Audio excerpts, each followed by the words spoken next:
Bring the checks over here cause it cashes. Tried to put me in a box, but I'm cashless. What's up, you guys? We are back. Jay, rocking the 49ers jersey. Hey, man, we in a bowl game. What you think this is? We are in the bowl game. Absolutely. I'm rocking my Niners jersey today. I asked for a rematch, and I got one. Yeah, you got your wish. You have been asked. I keep forgetting that. You keep saying you wanted the Chiefs. You wanted a rematch of 4 years ago. And you got it. And you got it. Because the reason why, Tone, there's one thing to lose, right? And then there's something completely different when you just get handled. We had them in the chokehold last year. We were up 10 points with 5 minutes. That's a 2-possession lead. Like last year, I'm sorry. In 2020.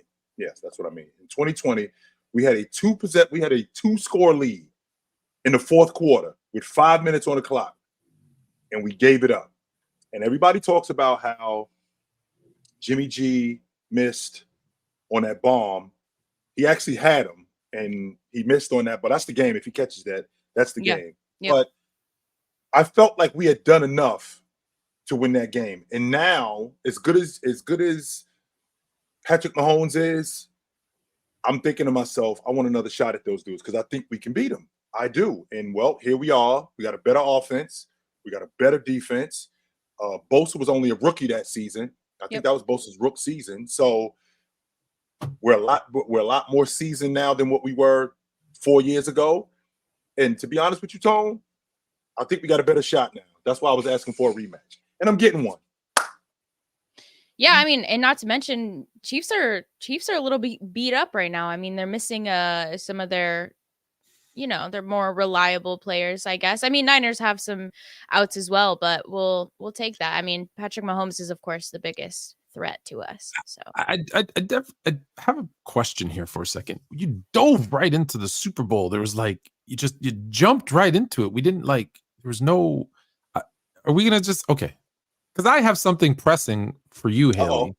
So we can wait if you want to do the Super Bowl first. No. I just had to bring it to the surface real quick because I'm excited. We've got a few more days, and we're not going to just let this slide by because if this was the Bears Fluent, it would be the entire first hour. So I had to get it out.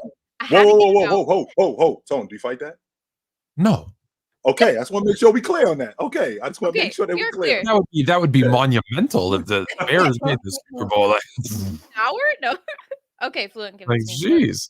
Okay, so we gotta go. We gotta rewind for a second. So I made a little guest appearance, because everyone keeps asking me to do it. So I try to jump on when I can. And I was on the panel. I want to say, Jay, was it Monday, Tuesday? I don't even remember. Tuesday. Yeah, I need to. Every time that show starts to dip a little, I need to jump in and help them boost the ratings.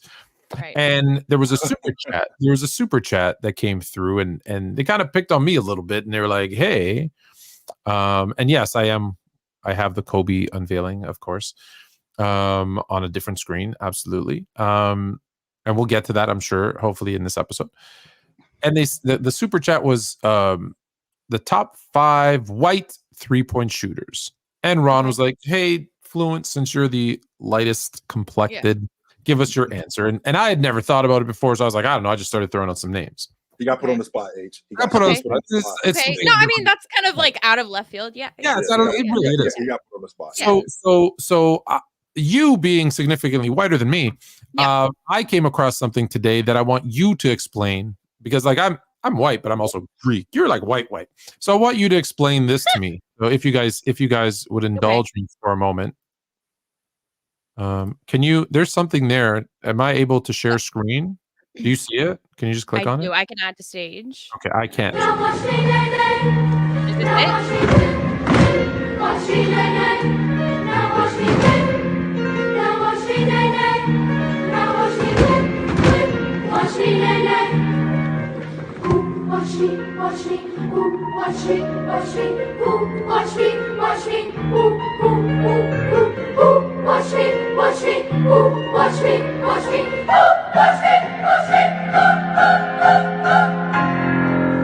Oh, Please explain that. Please explain that. No. How am I supposed to know what this means? I don't know. I had to give you the 5 best ways. Isn't that your son? No. Tony, No. Fluent Jr. is not involved in that. Never allowed. Fluent Jr. is not involved in that on any Okay, level. okay. So can you give me? I mean, I know the song to the music. Yeah, that's new for me. That's Gen whatever the new one is. Gen. If I had to explain the 3-point shooters, you need to explain this. Yeah, okay. that was different. That was different. Are you whipping or nay-naying in this particular situation? I'm all good with the dabbing at the end. Yeah, you got a nay-nay. But I'll say this. I think most like recent music is it's interesting. Kind of garbage?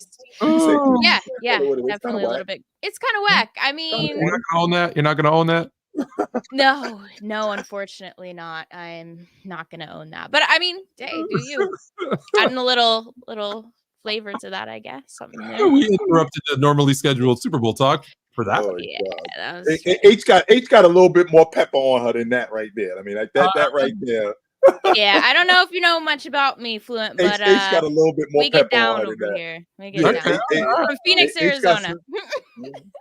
H got some more pepper on her. I've seen H before in in the building. All right. No, in you don't need to HD get actually. into that. Yeah.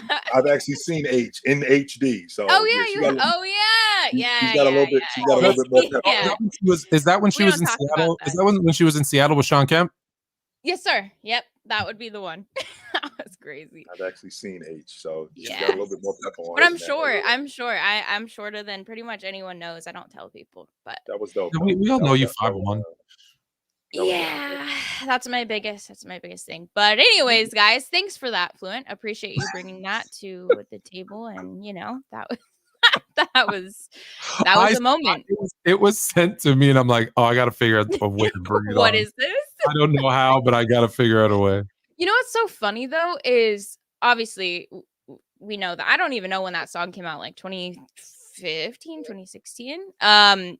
So that came out. But the thing is, I always see we do like we bring back old songs, make them new, and then like my generation thinks we're bringing like something. I just feel like my generation thinks we're doing something new when it's been done like 5 times before. So you can't. Yeah. I know. Well, it's interesting you said that because the Grammys, which I did not watch, I believe last night or the night before, or whenever the hell they were on. But it's interesting. They've got Fast Car, and I don't even know who some country singer redid it. And I'm like, dude, that song's like 30. I said it's 30 years old. It's 35 years old. Tracy Chapman. Yeah. I'm like, I remember when it was new, but at the same time, I'm like, this is a #1 hit. It's 35 years, and he didn't change it. He's still just a guitar. It's the same thing. It didn't like it just a little bit more country twang to it. Yeah. Dude, that's unoriginal. Yeah, we're at that point in society, I guess. But yeah. Anyways, we've got our first super chat from Double P, so we'll jump right in. Knicks have been hot with OG, looking even more scary after the trade deadline. Cavs have 1 loss since January 1st without DG and Mobley. I want to hear, do you guys think who is the second best team in the East? So OG is going to be out until after the All-Star break. At least 3 weeks. Yeah, at least 3 weeks. He's had a procedure on his elbow. But, Tone, if you remember a conversation that you and I had not too long ago where we talked about the sections of the season, where you got the first 27 games and then you got the middle. Well, if you're talking about those next 3 weeks, that's right after the All-Star break, that's those last 28 games. Teams are starting to get healthy. Teams are starting to get ramped up. So Julius Randle's going to be back in the lineup. OG is going to be back in the lineup. So with these guys back in the lineup, the Knicks, they look like, and with what they've added with Burke and with Bojan, with what they've added with those 2 guys, they look like they're going to be dangerous. But I've said, I asked you this earlier, Tone, and I'm pleading with you. Talk me off this Cleveland train because I'm on it. I'm on it, Tone. I think I had them picked before the season started. I had them picked as the 3rd best team in the East. They look like they're the 2nd best team in the East. I said it already, and I'm still standing on it. The Milwaukee Bucks are fool's gold with this crew presently constructed the way it is. I think that the Cleveland Cavaliers are the 2nd best team in the Eastern Conference. Talk me off the ledge, Tone. No, I want you to be wrong at the end of the season. Okay. Because Cleveland is the same. You said the same thing last year. Yep. You were all on Cleveland last year, and maybe it's that curse of Fluent when I said no, they're a year away. So maybe they're this year, but I see a team that in January, February really went on a run, right? 9-1 in their last 10. Cool. Won their last 7. Awesome. Taking advantage of an opportunity, as they should, where the Knicks made a trade and they're transitioning. The Bucks, have brought in a completely different player, and they're trying to. The first half of the season, they've been significant, but they've been still good. But they were working in a new superstar player, and now they're going through a coaching change, so they're going through some stuff. Philadelphia loses their best player, so this month they've taken advantage. This is not going to be playoff Cleveland. You're going to see them in the first round struggle. Again, depending on matchup. Now, right now, it looks good because they'll have right now. Again, I don't believe in the play-in. So I'm just going to say, assume Miami keeps the 7th spot. Who you got, Cleveland or Miami? Cleveland. Miami. I think they beat Miami Right? in the first Always. Incorrect. Because you know what happens, right? You want me to talk you off the ledge? If they play Miami in the first round, they're out in 6. That's it. Because that's what Miami does. Miami was the seed last year and made it to the NBA final. Now, I'm not suggesting they're going to do it again this year. I'm just telling you, what's going to happen if they play Cleveland, because Cleveland, as good as they're playing down this stretch, is still a young, with the exception of Donovan Mitchell, still a young team. And you throw them in against Bam and Butler, and they're going to do what they do, which is veteran playoff stuff. And they'll be like, what the hell? And everyone will be saying, well, that's okay. They're young next year. But I think this is their only year. I think Donovan Mitchell's gone after this season. Well, I'm not sure that he's gone. I think he actually wants to be there. But no one wants to be there. Last year, James wanted to be there because he came back. So, your boy's from Akron. He didn't want to be there. Sure he did, because he came. He actually he did, Tone, because he came back. So that's not true. He came back once. He left twice. Right, because he came back to do what he said he was going to do. But with that being said, to your point about them being young, what happened last year against the Knicks, that was a growing process. Everything that I thought that they were going to do to the Knicks did to them. I didn't realize that they were going to get beat up like that. I don't see that happening again. Whether they go up against Miami, whether they go up against whoever they go up against, I think that they have learned from what happened last year. I think Donovan Mitchell will be better in the playoffs. I think that they're going to be hungrier to show that what last year was a fluke. Now, I want to make sure I'm clear, Tone. I don't think that the Cleveland Cavaliers are winning the NBA championship. I'm not going to go that far. No, right. I know what you're saying. And listen, I want them to be good. I want to say to you, I told you last year that this was their year. I want them to be good. When you're asking this question, I think when healthy, which I think they all will be come playoff time, I think Boston is better. We're going to get to trade deadline stuff. I think Milwaukee got exactly what they needed in this trade deadline. Exactly what they needed. I think Milwaukee is better, and I think Indiana's better. So I've got Cleveland as the 4th best team, right ahead of the Knicks, which I think you can flip-flop those guys. I think that's going to be your 4-5 matchup. Which, by the way, I'm glad you brought that up, Tone, because what did I ask for with the Super Bowl age? Did I ask for a rematch? You wanted a rematch, Well, guess what? I'd like to see the Knicks again. If I'm Cleveland, I'd like another crack at those guys, because I didn't appreciate that ass kicking last year. We got straight roughed up. More than anything, if you think about that series, they beat them in 5 games, and they basically beat Cleveland up more than outplayed them. They just Julius Randle, he handled Evan Mobley. And you know how I feel about Evan Mobley, Tone. He handled Evan Mobley. Jared Allen got handled by Hartenstein. So I'd like another crack at them, because I'd like to think that we're a lot tougher than that, especially after what just happened. That can't happen again. So I'd like another crack at those guys. I like that, and I'd like to pick Cleveland in that matchup. I think, unfortunately, the difference between that is now you have a guy in Bojan who's going to help with scoring when Randall does what he does in the playoffs, right? Dip a little bit, and you got OG. OG defensively, I don't think people realize when healthy, he leads the league in steals. He's not just an all-first defensive candidate, he's a defensive player of the year candidate. Mm-hmm. That's going to be huge come the playoffs. Especially because now I think he has something he wants to prove, right? We're seeing him come out of his shell a little bit in New York, which I think is fantastic. Now, again, depending, I think, if they're saying 3 weeks, even if it's They 4 said it's weeks, minor. They said it's minor. So if it was something major, it'd be a different card. I think he's going to be a difference maker because people forget that championship run that Toronto had. He was on the roster, but he was out. He had an appendectomy like right when the playoffs started, and he couldn't play. Mm-hmm.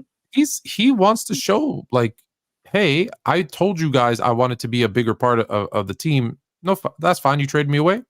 I think he could be a difference maker in that first round. So again, that's it. Everyone's gonna say you're a hater. No, I really like Cleveland. I think they're really, really good. I think they're improved from last year. I think Mobley looks great. I think the team is shooting really well. But I'm not gonna fall for a February run. Come on, of course. man. I want to make sure that I'm clear, Tone. I'm not falling for a run. This is what I envisioned in the beginning of the season. This is what I thought that they were going to be, what they are now. This isn't something where I'm like, yo, Cleveland is a hot team, and I think that they're going to. No, this is what I thought they were going to be. You were high on them. You were high on them for sure. This is what I thought they were going to be in the beginning of the season. So, wow, it's funny. That is beautiful. Look at that. I don't want to watch this, man. I don't. He should be here to see this, Tone. He should be here for this, man. He should be here to see this, man. I don't talk about it on there. I don't talk about it on there. He should be here to see this, man. Talk about it on there. Damn, he should be here to see this. I know. Ow. I'm sorry if I got thrown off the track. That's the first time I saw that. I didn't see that earlier, but he should have been here to see this, man. It sucks. And I'm angry about it. I am, that he's not here anymore.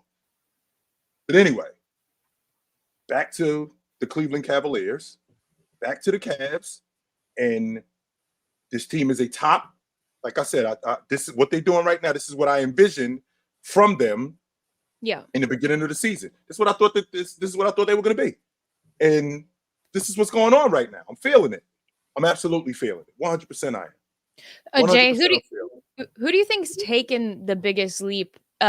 Especially when it comes to, playoff trajectory, who do you think is going to be the biggest, maybe not difference maker, but be completely different from last season or have elevated enough to get them to a point where they could beat the Knicks? Because overall, the Knicks are extremely good. We know the Knicks curse, and we know that they often fall short, but just the moves, especially this season, they're kind of the pre-trade deadline. And then now the trade deadline moves. I can't say I wouldn't take Cleveland over them at this point. So what kind of makes you think that? To answer your question, H, I think it's Jared Allen. I think Jared Allen and that defense, and I think that Evan Mobley, he's going to feed off of that. And when you're playing alongside a rim protector like that, when you're playing alongside a rebounder like that, when you're playing alongside a defensive presence like that, that is infectious throughout the crew. So a guy like Jared Allen, who I mentioned this, with Darius Garland being out the lineup, he was 18 and 13 when Darius Garland went out the lineup. I thought he should have made the All-Star team. I wasn't on the fence about that. I thought he should have been an All-Star. With that being said, that seeps into Evan Mobley, seeing that I got my man, he's tough. I'm already tough as it is, but that can make me tougher. And I think that Donovan Mitchell, the way he's been playing, I think he's made Darius Garland open up his eyes more to what's been going on. And I think the rest of this crew feeds off of that. So the team that I feel like, not just the team that's made the biggest jump, it's been Jared Allen. I think that him on that Cleveland team, that interior defense, I think that's helped Mobley out. Not only do I think that's helped Mobley out, I think that's helped Donovan Mitchell and that entire crew out. Yeah. Yeah, no, I agree with you. And like you said, they kind of got bullied last year by Hartenstein and obviously Randall. They got beat up, H. Yeah. And I remember because we had talked about it leading up to that matchup, of course. We honestly, at that point, I didn't know which way it would go. I thought it would be a lot closer than what it was. I thought we'd have a good game 7 and it'd come down to the wire. So, so I'm curious to see how that goes. But moving on, I kind of want to get into the trade deadline. Guys, if you have, of course, chat, if you have a specific team that we don't get to, make sure to send a super chat. We will address it. But overall, Fluent, I kind of want to, if you don't mind kicking us off, was there a trade? I guess we'll start this way. Who do you think won the trade deadline? Well, I messaged you. I'll let's start with that. Yawn. Yeah. Stretch. Yeah. I told you it was going to be boring. It was boring. That's Yeah. usually what the trade deadline is. And that was last night. That was before anything. Yeah. Like we were. Yeah. I messaged Yeah. last night saying, you know what, I said, throw somebody, like I said, change our thumbnail, put like the sleep hat on and some Z's coming out, because it's going to be anticlimactic, as it is. Like the biggest trades actually happened beforehand. Everyone thought D'Lo, no. And I'll tell you why in a minute. Everyone thought, you know, these big names. No, it's not going to, you know, DeJounte Murray. No. Why isn't it going to happen? Because the second a name is out there, then the person's like, oh, I'm going to lowball you. And they're like, well, no, I want more because he's a big name. We knew nothing big was going to happen. So like who's the biggest name that got traded? Bojan to, like, when Bojan to the Knicks is the biggest name that was traded, right? Yawn and stretch. It was a bunch of little ones for me, little trades that, and I'm pulling them up because I want to make sure I don't forget the one that I want to talk about. It was all side chicks. Right? Like, you know. That's exactly what it was, H. Yeah, like that's exactly what it was. We care about. I don't even know if it was side. It might have been like the side of the side. like a jump off. Yeah, like a jump off. Okay. Yeah, it's like, you know, I got my steak, I got my mashed potatoes. This is like the asparagus. Like, we're moving over, man. You push it aside. And, you know, like, you know, the Warriors made one big trade for you. They got rid of your favorite player. Hallelujah. My high school alma mater. Hold on, my high school alma. That's what I don't like about it. But so Corey Joseph gets traded back to the Pacers, and they immediately waive him. So that's nothing. The Raptors trade for Spencer Dinwiddie. This is what's crazy, and I'm like, oh, that's nice. Actually, he could be a nice, like, veteran kind of guard for them. They waived him to save $1.5 million. 1.5. The Milwaukee Bucks are paying more for Mike Budenholzer not to coach than they waived this guy to, which, you know, it's too bad because I did some really good photoshopping and I'm going to show it to you. JD is working on his graphic design. JD, you stink. Here's what I was able to do in about 15 seconds. Welcome to JD catching straight. And it's so much for that. It's all for nothing. So the ones that actually I think are sneaky under the table. I think so Alex Burke to Bojan, I think we'll talk about that one. The one that no one's talking about that they should are two for me. Daniel Gafford. Mm-hmm. Daniel Gafford to the Mavs is one where no one's going to talk about that trade. No one's going to be like, who the hell? That is a big that I think is going to complement and be a perfect fit in with that Kyrie Luka dynamic. That's going to be one of those under the table things. People are like, hey, how'd they go on that little run? Where are they getting this rebounding? Can he start for them, Tom? I think he will be their starter. And then the other one I kind of prefaced earlier, I think if Patrick Beverley can give you 12 minutes, 10 to 12 minutes of like angry lockdown-ish, like nasty, picking up 4 fouls, punching someone in the kneecap kind of perimeter defense, and inspires anyone else on that perimeter to play even a little bit of defense. With the Embiid injury, the Bucks may have just vaulted themselves as the second best team in the East. If it's a big if. However, if they get that, if he just goes in and it's, you know, he's a pain in the butt and everyone's, you know, it becomes a big fight, then but that's one that one I think teeters. It could go either way. But what do they lack? They lack perimeter defense. What does Beverly do? Perimeter defense.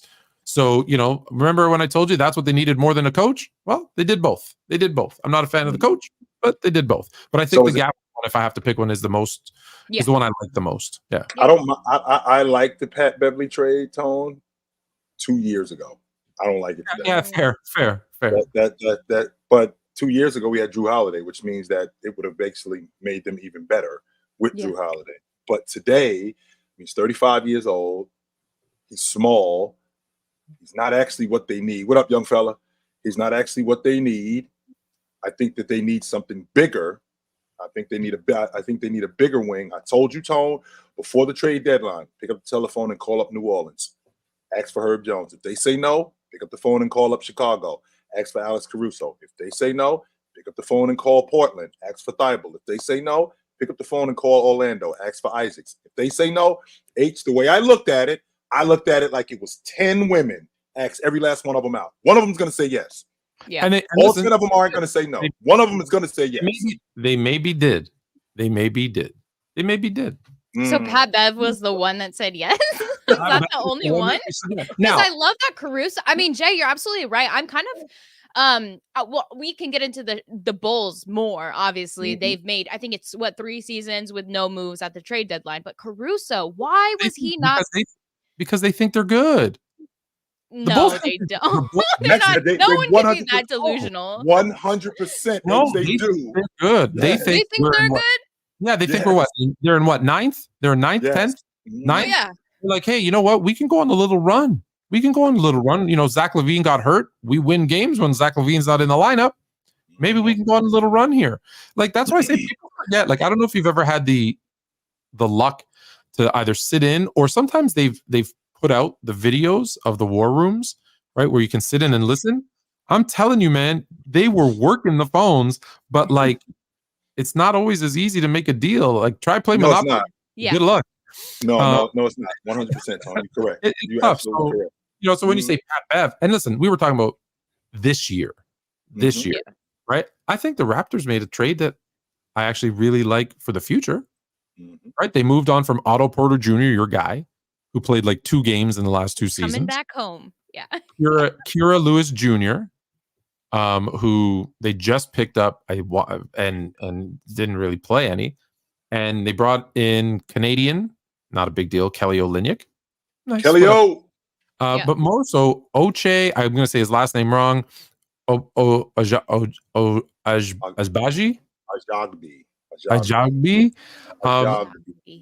Who's like 23. He's gonna fit in nice. He's young. I think he's gonna fit in really nice with what they're building around Scottie Barnes like 2 years from now.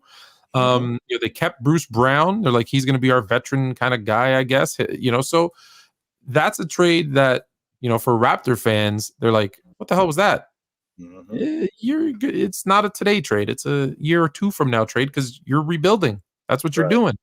So that's fair. That's absolutely fair, Tone. And the whole thing. And getting Dinwiddie and waiving him, that trade wasn't for Dinwiddie. That trade was to get out of Dennis Schroeder's contract. So now they have a bunch of money in the offseason. Like, so makes sense. Yeah, you got to look at Dinwiddie now. He's on the free agent market. He's free agent, but he's still playing. He'll play for the Raptors. He's just a free agent. No. He's waived, and I think he's going to sign with the Lakers. And I'm not just saying that because I'm a Laker fan. I'm just that's. Here's the question, Tone. Because if I'm not mistaken, I'm going to make sure that I got this correct. Because Tone, you've actually schooled me to the CBA. Lakers can still sign. Lakers can still sign. Yep. So the Lakers are not on that list. The teams that are on that list are Golden State, the Clippers, Boston, Phoenix, Milwaukee, Denver, and Miami. That's 7 teams. Yeah, the Lakers are not on that team. The list, by the way, that he's referring to are people who are not allowed to sign the free agents now that are going to come up. The people, like all the players that get waived, those are the 7 teams because of their apron, right? Because of their apron status. Right. Yeah. Which is interesting because the Warriors really could have used. I know. Here's the thing, H. Here's the thing that, and I know we got to get to the super chat, but the Bulls president. So, Tone, it looks like it was a house that was divided. There were people in management, in the upper management, that recognized that, okay, we were building this thing around Lonzo, Zach LaVine, DeMar DeRozan, Andre Drummond, and it didn't work. So it's time to blow this thing up, and it's time to move on from it. Meanwhile, their president, I don't know how to say his last name, Canovas, something like that. Well, he thinks, number one, he wants DeMar DeRozan long term. DeMar DeRozan to be 35 years old come next season. And he wants DeMar DeRozan long term. In addition to wanting DeMar DeRozan long term, he thinks that this team can be competitive long term. Well, the question that needs to be answered is how? How are we moving forward long term with this team being competitive? Because Zach LaVine, he actually got surgery, Tone, so he didn't get traded to Detroit. Because if that's what y'all think y'all about to do, no, I'll sit out for the rest of the season before I go to Detroit. I'm not doing that. With that being said, this team, the way it's currently constructed, is not going to be. It's not going to be competitive. Didn't Gronk do that? I'm not going to Detroit. I will retire. Gronk, he's going to get traded, and he's like, I retired. I'm retired. I am not going to play for the Lions. I'm not.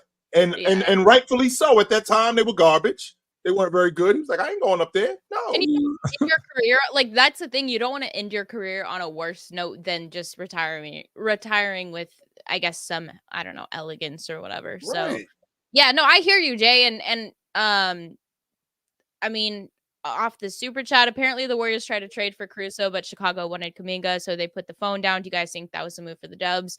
Yeah, no, I mean, I thought it was either going to be Caruso or Drummond, and no, I'm not trading either Kuminga for either. Are you kidding? He's our only saving grace right now. He's the only thing giving us a slight breath of life. So why would I trade him for?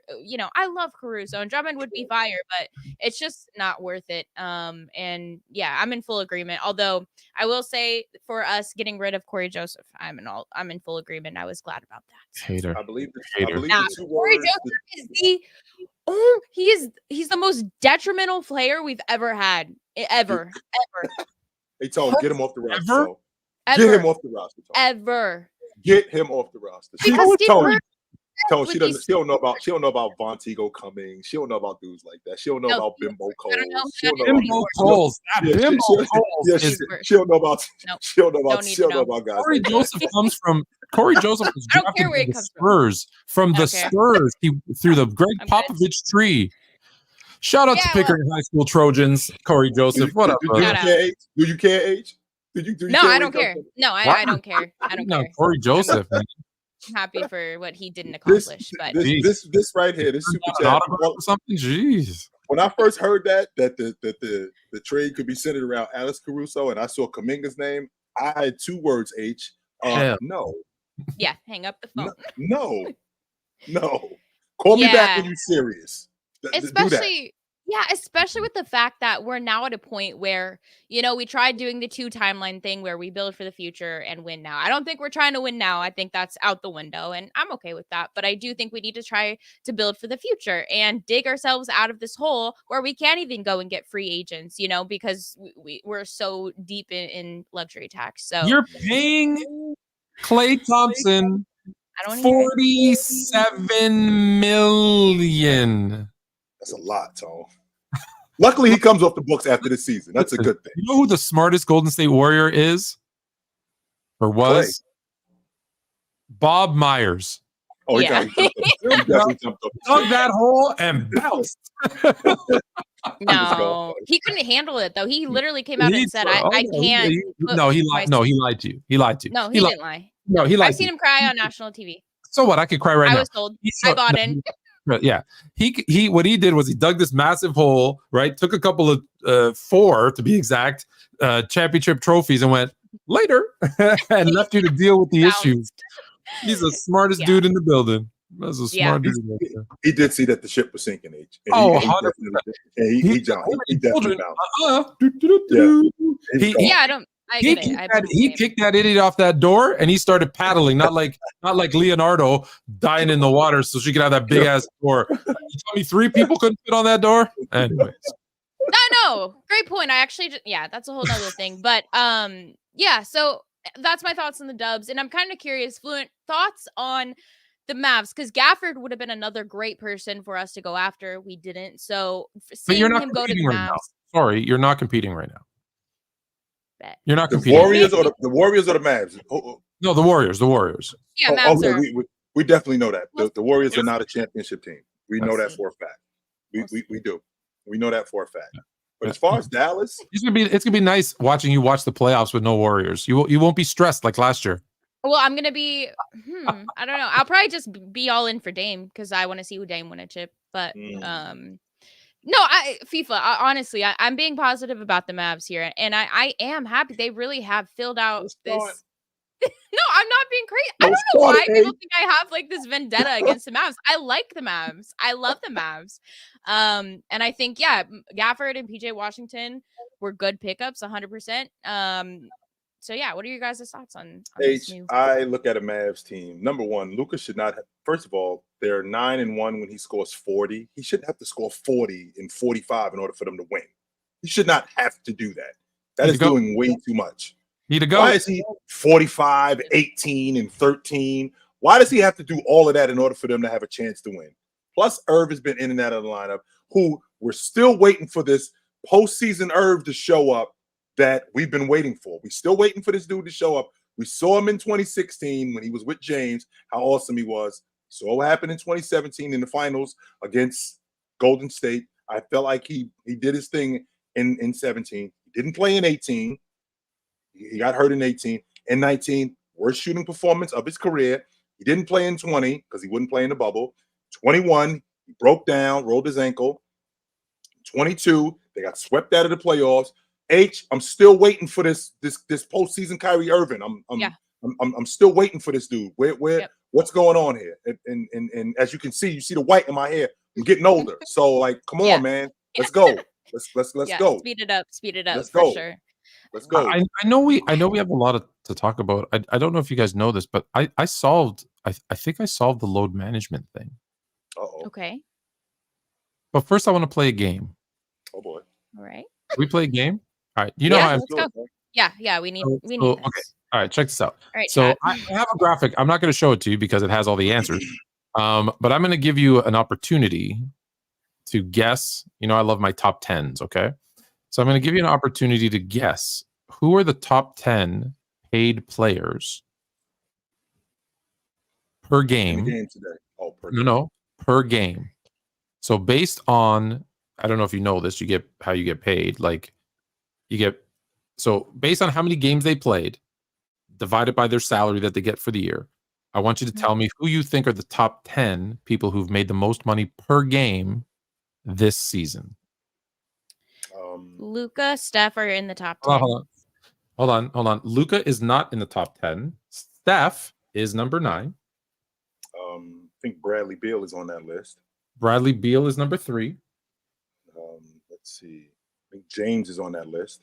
James is not on that list. No James. Okay. Damian Lillard is definitely on that list. Damian Lillard is not on the list. Wow, Damian Lillard is not on that list. Who are some of the highest paid players? Let's see. Who did I say? Is Ben Simmons on that list? Ben Simmons is number 1. Ben Simmons is on that list also. Okay. Someone said Zion. Zion on there? Zion is not on the list. Zion is not on that list. Let's see. I'm thinking about contract extensions. All guys who are getting paid a ton of money and haven't played a lot of games. Kawhi. No, Kawhi's played every game. Not every game. Kawhi played a lot this season. He only missed 4. This season. He's only missed 4 games. Yeah. Darius Garland on that list? Darius Garland is number 4. That is correct. Darius Garland is on that list. Let's see. I'll give you a hint. Ja.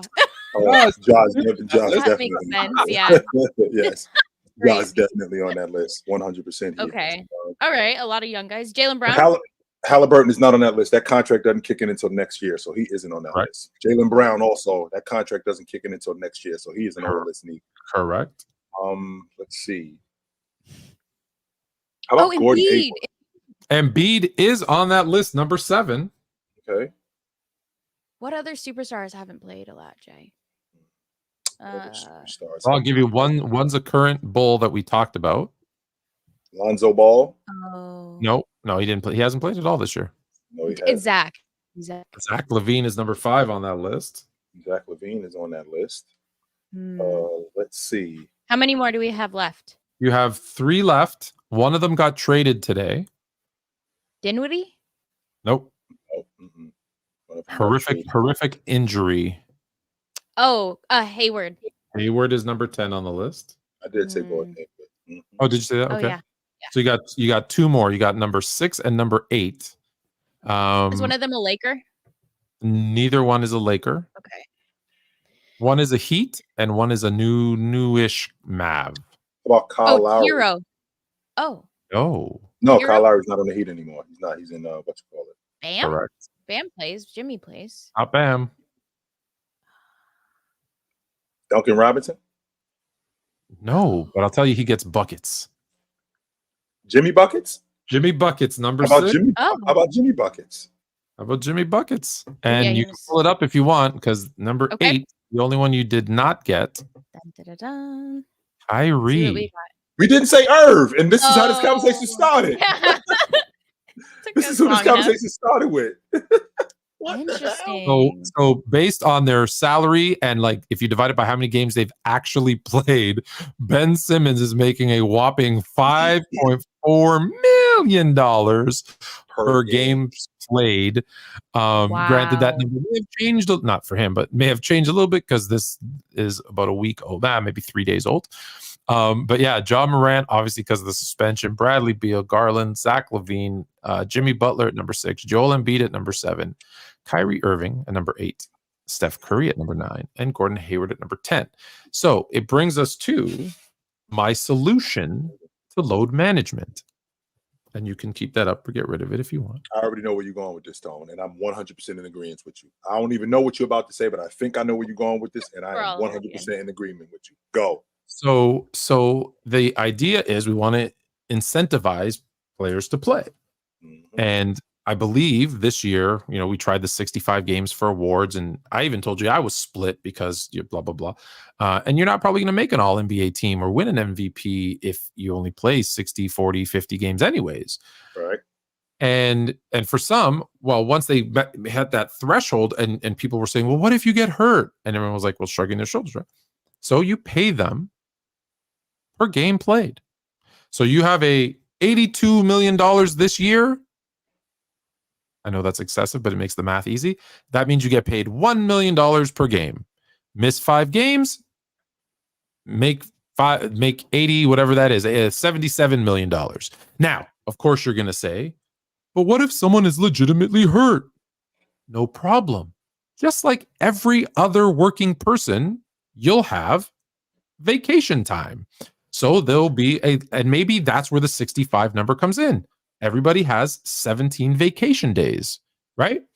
And if you get, and people say, what if you get hurt really bad? Cool. Guess what they have just like you have? Short-term disability, long-term disability. Workers' comp, right? So if you're out for a year and a half, no problem. And now when you're sitting there going, I don't feel too good. I don't know if I want to play today because, I had a lot of sushi for lunch. Because people do that. Oh, I just want to load manage. Yeah, but it's going to cost you $500,000. Hey, you know what? I'm going to play. I think I'm going to go to work today. I think I'm going to go to work today because what does every other person do? It's like, I don't want to go to work today. Yeah, but then you're going to get fired. Shit, I need this paycheck. And they go to work. I'm going to work. And I'm not insensitive to real injuries and all that other stuff. But that's why you have days like in a typical work job. You have 2-3 weeks vacation, 5, 6, whatever, sick days, whatever. Same thing. Okay, you can have 5 rest days, 15 vacation, 5 rest days. That's 20 games, up to 20 games you can miss, or 50. Again, if the number's 15, they want to keep. I think they want to keep players playing 65 or more.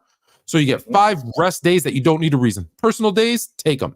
10 vacation days, take them. There you go. And you get paid for the days that you play. That's it. And I think you'll see a number of at least listen, the guys that don't make a lot of money want to play every day. They do, right? But it's the guys that you want to see, right? It's when you go to Boston, and I'm not knocking the Lakers for this, but it's a good example. When you go to Boston and you pay all that money to a Celtics game and you want to see them against their oldest rival, the Lakers, and you want to see LeBron and AD, even though you're going to boo them because it's the one time a year that they come, right? I want to see LeBron play. What's up, Goat James? For the record, Tone, when James and AD were scheduled to come to Boston, you circled that on the calendar months ago and you were bringing your son to that. You didn't just get those tickets yesterday. You didn't. Yeah. You saved up enough money. The Celtics also circled that day and they raised their prices. Yes, they did. premium games. Yes, they did. So look, will it stop it? No, but you know what? You might sit back and say, how much? You know, LeBron makes $40 million this year. The fact that he's losing however much money that is, $500,000 to sit out this game, I feel better about it. You know what? I didn't get to see him. I paid $1,000 for my ticket, but you know what? I know he lost 500,000. All right, that's fair. Like how about we take it a step further than that, Tone? He actually played. I went to the game and he played. You know why? Because he don't want to lose $500,000. That's why. As beat up as he was, or as hurt as he was, he got himself together and he came to work. Because I think he could have played that game. Absolutely. I think he could have played. 100%. Like, and I will tell you, like, and because we know what's the one thing we all know, and this is not hate. What's the one thing we know about LeBron James? He wants to play. No, but when it comes to money, he's a ring chaser. No, he's okay. When you talk about when it comes to money, he loves money and he definitely wants cheap. to pay. He'll tell you he's cheap.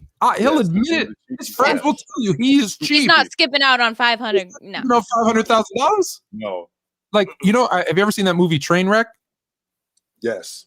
Where he made dudes split the bill. They were like, that's pretty harsh. He goes, oh no, I'd totally do that in real life. Like, yes. As he should. You know what's also interesting? I bought this. We also see, though, it could help at the bottom of the totem pole where we see teams oftentimes sitting out players, like the Mavs last season, where they sat out. Okay, sorry. No, where they'll like tank purposefully, or they'll miss a bunch of games with their stars like they did with Dame. And even in those situations, no, Dame needs to be playing. You can't just purposefully tank because you want a good pick. Like that's ruining the game as well. Go to Dame? How would you like to go or to Luka and say, hey, I'm going to cost you $250,000 today because I need you to sit. Now, here's the beauty of it. If it's a coach's decision DMP where you're dressed and you're sitting on the sideline, right? You get paid because you were dressed and ready to play. Now, people are going to say, well, they're just going to load manage that way, right? Yeah, but imagine explaining that to the fans, is that he was dressed and ready and you didn't play him as the coach? I don't think so. I don't think so. Or, we've actually had this conversation where I said, if I'm going to be, quote unquote, load managed, that needs to be relayed to the public to let them know I'm available to play tonight. They're sitting me. I'm able to play. I'm able to go tonight. I got my uniform on. I'm actually ready to play. They decided that I wasn't going to play tonight. So I say that too, not only for the star players, but there's going to be guys, right? The 13th guy on the bench, right? We don't want him not getting paid because he didn't get a chance. He's not good enough to play. Like, no, you listen. You still get paid. You were there. You were ready, right? Healthy scratches, right? Again, those are things you have to work through, but in terms of what we're actually talking about, which is the best, 3-4 players playing, I think this is an actual incentive that, gets them to play. And then, and as part of that, you got to give and take. We get rid of the 65 game to make all pro, to make all defensive, to make MVP, because because I know there's a situation that's going to happen, right? It's going to happen where a player plays, I think she froze. I'm frozen. Can you guys hear me though? Yeah, we can hear you though. We can hear you. I'll have to get out, but you can keep going. Okay. Yeah. There's going to be a situation where a player, for whatever reason, injury, whatever, plays 64 games, and they were the best for those 64 games. There were something, and they're going to be like, oh, you can't qualify for all pro or all NBA, which you should have, but you only played 64 games, and instead of $300 million, you're going to get 250, and you were legit hurt. Like that is look, I know it's crazy and it might never happen, but it will happen once, and that will be enough to be like, no, that breaks. Is there a certain amount of time that I get to play, Tone? So, like, for example, I end up playing, let's say I play 64 games, and then I tore up my knee, but I could actually walk. So can I get in my uniform and get on the floor for a minute or so? Oh, she can't. Hold on. She can't leave. It'll end the stream. Don't leave, Haley. No, we'll try our best. Who knows? We still are. But yeah, I guess you technically, if you step on the court, right, leave. It counts as a game blade. Right. So technically, I guess you could crutch out there. Now, here's the thing, Tone. And you Played being a football guy, you may be able to appreciate this. In football, a lot of people that don't know, they see football and they see these contracts where the deal is for $35 million and there's an $8 million signing bonus. Okay, first and foremost, that $8 million isn't $8 million extra. That $8 million is I'm signing on the dotted line and they're giving me that up front. That's the $8 million that I'm getting up front, as opposed to you're talking about the signing. Yes. Yeah.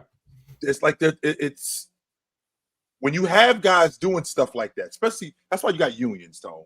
For the exact opposite reason of what you're talking about. That's why you have unions. That's why you have Teamsters to tell people like Tone, no, we're not doing that. You're not going to take advantage of us. I am going to come to work, but there's going to be stipulations on me coming to work.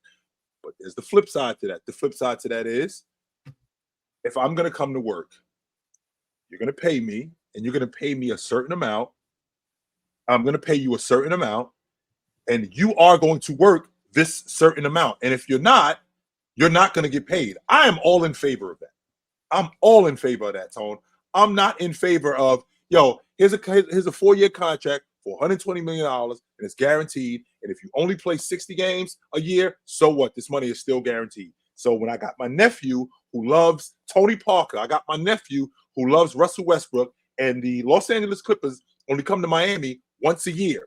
They only come to Miami once a year, and I bought these tickets 2 months ago, and I got good seats, and my nephew loves Russell Westbrook, and I'm taking him to the game, but Russ isn't playing tonight, even though Russ is going to play. But that's just an example. Russ isn't playing tonight because because the Clippers are gearing him up for tomorrow when they're in New York.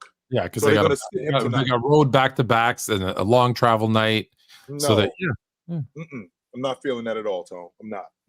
I'm not feeling that at all. I do think that with this new collective bargaining agreement, how they have it set up, I feel like there are things in it that would enable you to get these guys to play more. And I think that being an all-pro and being an all-league defender, I think those incentives, I think those incentives help because that boosts contracts.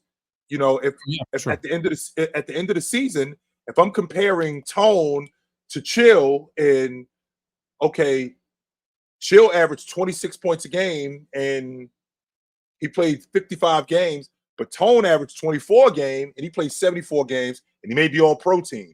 He made the All-Star team. That looks a lot better when you're going in to negotiate your contract, as opposed to me, where I averaged 26 a game and I only played 55 games. I didn't make the All-Pro team. I didn't make the All-Star team. I didn't make the All-League defensive team. Well, I'm an All-League defender. Well, prove it. Prove it. Yeah. Show that you're an All-League defender. You have to show up. And if you can't show up, if you don't show up, this is what it is. Tone's going to get that contract extension because I am what he's measured up against. Here's the thing. And I'm everything you said. So there's a solution. There's a solution here.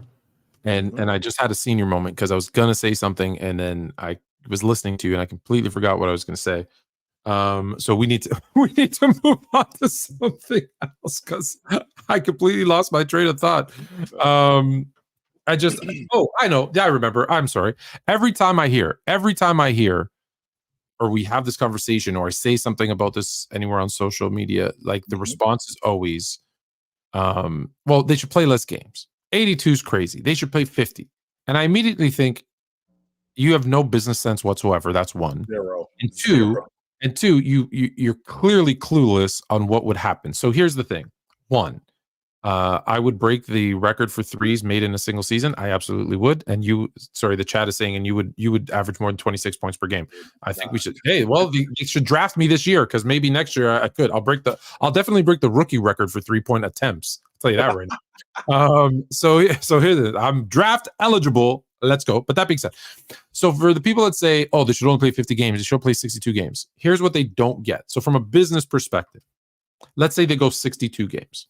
You're dropping 20 games, which means 10 home games. Right. That's revenue. That's ticket sales that you are going to lose. That's significant. That's also, people forget, concessions. What do I mean? Concessions, for those that don't know, that's hot dogs, hamburgers, beers, et cetera, at the stadium. There goes that. Well, that's so wait also, a minute, Tone. Wait a minute, Tone. Rewind. So you just said tickets. So the people coming to the games, right? So this building that I own, this team and the guys that I'm paying. So those ticket sales, that's not going to happen. I'm going to lose. I'm going to lose 10 games. If you reduce from 82 to 62, yeah, I'm going to lose 10 games. You're going to lose 10 home games. You're going to lose 10. Yeah. I don't like where this is going at all. Okay, right? So just I don't like where this is going. But just think about 30,000 times whatever the average ticket price is, plus beer, plus. I sell out every night. I got a good team. I sell out every night. I don't have a seat empty in the house. There you go. Now, the next thing is, guess what happens to those people who are working? To those people that are working and selling the hot dogs and selling the beer and selling the water. Well, now we don't need as many of you, or you don't get as many hours because there's 10 less games. So now they're out of work and they make less money. On top of that, and that's not even the biggest one.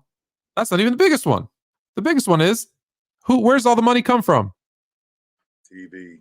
TV. Well, now I got 20 less games per team, which means the TV deal money comes down, which means what to the players? Well, if you're gonna play 75% of the season, then your pay has to come down 75%. Which they ain't trying to hear that. So you think every player in the league is gonna say, yeah, let's play 62 games and I'll take a 25% haircut on my salary? 25? Would you? No. Okay. But wait, I want to make sure I'm following you, Tone. So you're telling me that for every dollar that I make, I got to give a quarterback. That's not including taxes and all of that stuff. No, that's just a quarter that I got to give back because we're cutting the amount. So we're cutting games. It's bad enough, Tone, that you're telling me that with these 10 games with the ticket prices, now I got to give. I don't like where this is going at all. Now hold on. Now there's more. But wait, I feel like one of those infomercials. There's more. Oh my god. So now I'm playing 62 games. Right. You don't think I'm going to get hurt? You don't think I'm going to get tired? You don't think there's going to be back-to-backs? I'm still going to not play. So let's say I missed 10 games. Well, now instead of getting me missing 10 games and playing 72, well, now you're going to miss 10 games and you only see me 52. Oh, what else does that mean? Well, if you eliminate 20 games from the season, which games are you going to eliminate? Well, you're going to eliminate the ones that have the furthest travel. So all those guys that love watching the Lakers and Celtics, that's a long flight. That's not happening anymore. That's the first game that I cut. You like, hey, Toronto, you like watching the Warriors, the Kings, the Lakers, the Clippers? Well, they ain't coming to Toronto no more. That's a cross-country flight. There isn't a further flight in existence than that one. So now all these great games, gone. So there's so many things that people just say, oh, just cut the games and it'll fix everything. No, all you did was you think you solved one problem, but you didn't. And you created 10 more bigger ones. And that's the problem, is that people think of the snap decision and don't think of the big picture.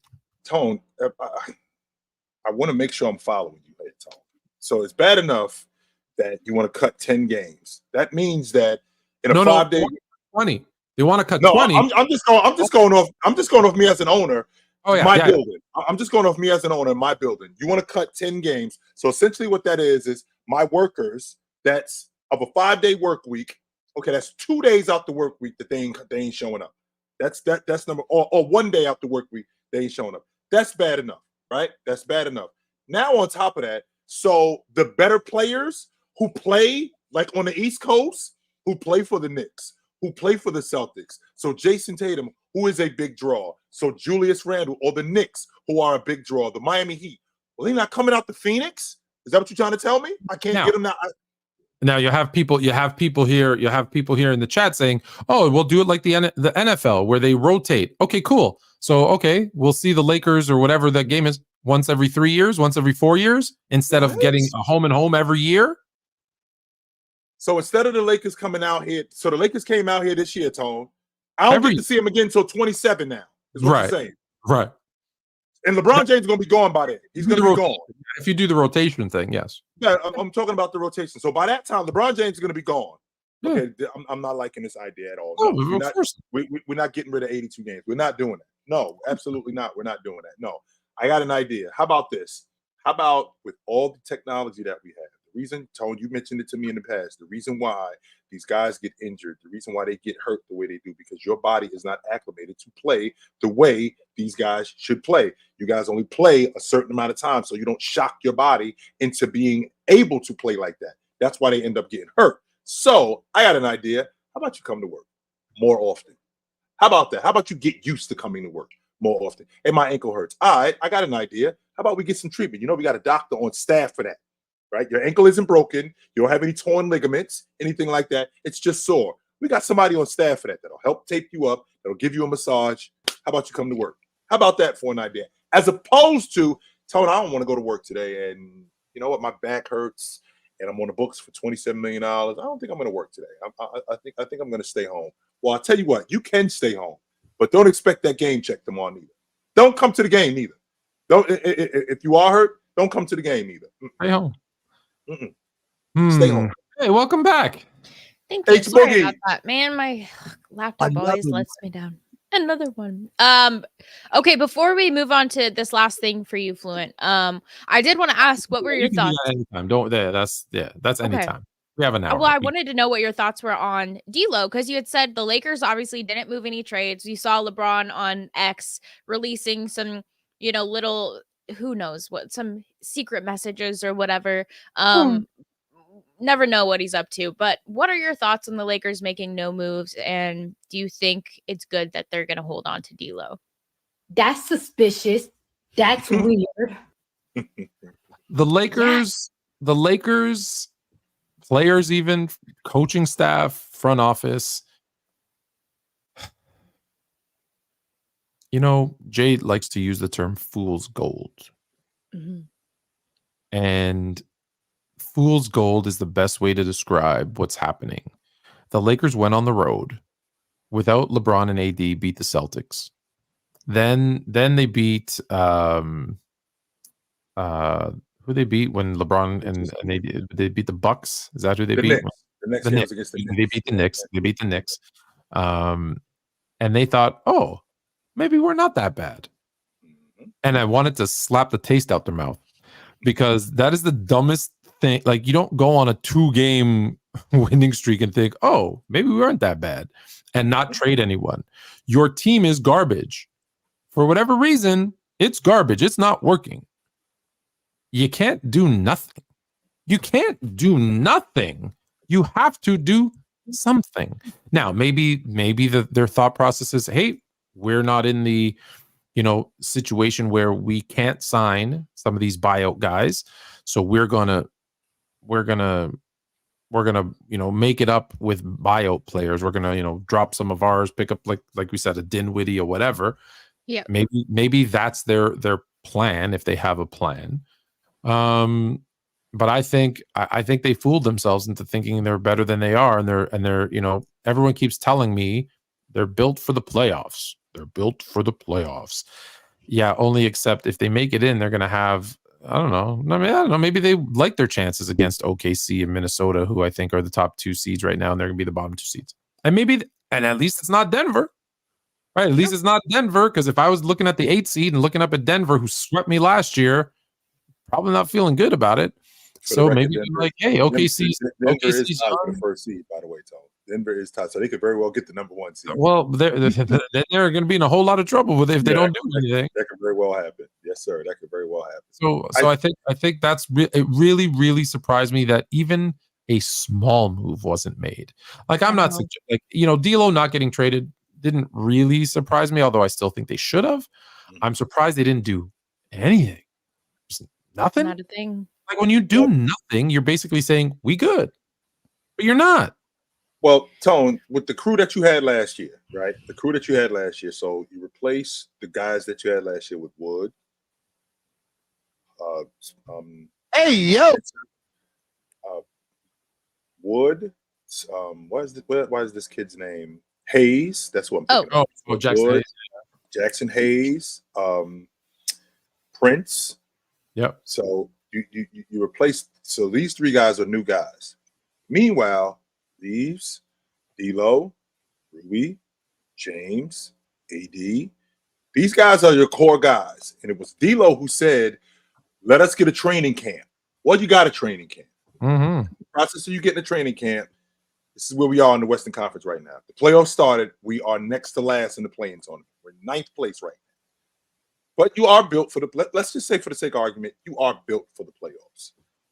What does that mean long term? If you don't get a favorable matchup and you do have to see the Denver Nuggets in round 1 and you get bounced in round 1, what does this look like for this crew? I mean, you extended Anthony Davis. You extended Anthony Davis long term. You re-signed Rui. You re-signed Austin Reeves. What does this look like for this crew long term? Because I'm thinking, Tone, this team is built to win now. And on top of that, James is up after this year. So does that mean that James goes, I'm out? Not I'm out and I'm going to play somewhere else. I'm hanging him up. I don't want to play anymore. What does that mean for James long term? I don't think. Okay, the one thing about that, I'll start with the last thing you said, was that James can't say, I want to play with my son, I want to play with my son, I want to play with my son, I want to play with my son, and then the year that he becomes draft eligible, he leaves. Like, it's just, no, unless they're like, yo, he's not getting drafted, no one's drafting him even to get you, and he's got to play at least another year at USC, and then he goes, okay, forget it, I can't do another year, then maybe. But I think if there's an opportunity that he even sneaks in and gets, second round pick, and it's the Lakers or whoever, I think he'll play one more year just for that. And it's not like he's not putting up numbers; he's still putting up numbers. We're still seeing flashes of the old James, right? He's still putting people on some posters. He's still doing enough. Now, look, he's not the same James that we're used to, but he's still a top. I think he's better than top 15. I think 100% he's a top. No one's gonna argue it's not top 15, right? Like he's for sure. Some say he's top 10, some say top 5. So no one's gonna. So if you're still that, there's no reason unless if he just doesn't want to play anymore, that's fine. Yeah. So I think that's not the case. In terms of the team, you got all those players, and there's got to be someone out there who just wants to come in and rebound, play some defense, like at the center position. That when you have someone like that next to AD, he plays better. Happier at the power forward, even though he's a center. Doesn't that go back to your logic, Tone, what you just said about the war rooms? I'm pretty sure Rob wasn't just sitting on his hands going, is somebody going to call us? I don't know. Sure the Mavs gave up nothing to get the guy I just met. I'm going to draw a blank on his name. Daniel Gafford. Daniel Gafford. Yeah, I know. They really did. They could have got someone like that. Like, that's why I say I'm not right. Like, we're in this era where everyone thinks you need to make a big move and you need to bring in another superstar, and and people crucify. I poke fun because I like making people mad, but they crucify James when he says, "Oh, we need more help." When he say I need more help, he's not saying bring in Giannis. He might just be saying bring in Gafford, who can bang on the boards and do that dirty work stuff that we need, because without saying it, that's not what AD does. AD can play some elite defense, but he's not going to go down low and fight for every single board and dive out of bounds. In fact, you probably don't want him diving for those because he might break something. So when he says need more help, it doesn't necessarily always mean a star. It could mean those, I pieces say that all complement. the time. I do get those role players that do one thing for 10 minutes off the bench. That's help too. That's help too. So when I think about Buddy Hield, because you just brought that up, Tone. So when I think about Buddy Hield going for Marcus Morris, Korkmaz, and a 2, if I call up Philadelphia or if I call up Indiana and I go Gabe Vincent, Spencer Hayes, Jackson Hayes, not even Jackson Hayes, or Hood. How about Hood? How about Gabe? Hood. How about Gabe, Hood, Young, and a second round and a 2? Does that get that done? I think it gets it done. 100%. I think that gets it done.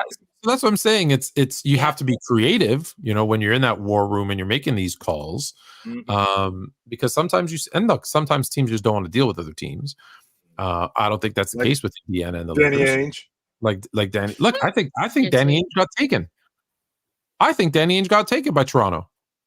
You think so? 100%. Why is that, Tone? Did you see that? Like I said, I really like. You got Kelly Olynyk, who's on an expiring contract. A little bit of money. Right, you got that guy that I said I liked, who I don't want to butcher his name. Can you say it? Ajagbe. And who'd you give up? Kelly O. You gave up. No, you got Kelly O. You got Kelly Olynyk. Toronto got Kelly O. Kelly. And they got a Jogby. Yep. And Dinwiddie, but he's and gone. who did Utah end up getting? Otto Porter Jr., who's played 2 games in 2 seasons. Right. Yeah. And Kira Lewis Jr., who they just got and hasn't played. Right. And a first round pick that wasn't even theirs, that they got from one of the other trades that was just like it's going to be San Antonio. I think it goes pick to San 29 Antonio or something. Yeah, it's a very, very like when I say low pick, I guess, because it's late in the first round. See, so you gave up nothing, and you got a guy who's on an expiring, who's from Canada, by the way, who could be a nice role player, or an expiring contract that you just let walk, and a young 23-year-old.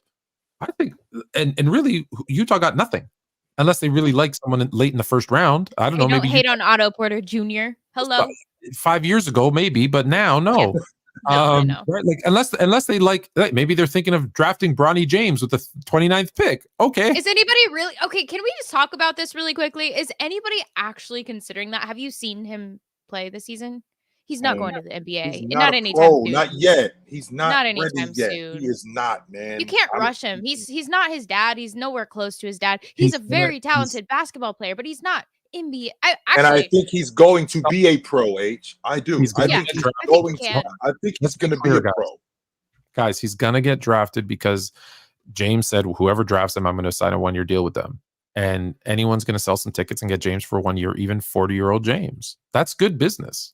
It might not be good basketball. But after that 1 year of flash in finances, he's gone, and you're stuck with Bronny James, who you not only have his career to focus on, but like everybody is going to be centered on your organization in good and bad ways. Yeah, check it out. So the Washington Wizards were 28th in attendance, like every single year. Jordan gets a part ownership. And the team stinks. They finished 19 and whatever else to get to 82, 19 and 67, or 19 and 64, whatever the hell it is. Yeah, 19 and 63. Garbage. And so the owner goes to Jordan and says, hey, you have to give, because you can't be an owner and play. So give back your ownership stake. I promise once you come back, I'll give it back to you, dollar for dollar, the exact same thing. Go play, help boost our attendance. Our team stinks. Like 40-year-old Jordan is not going. I know everyone who hates this is not a debate on this. Okay, this is what actually happened.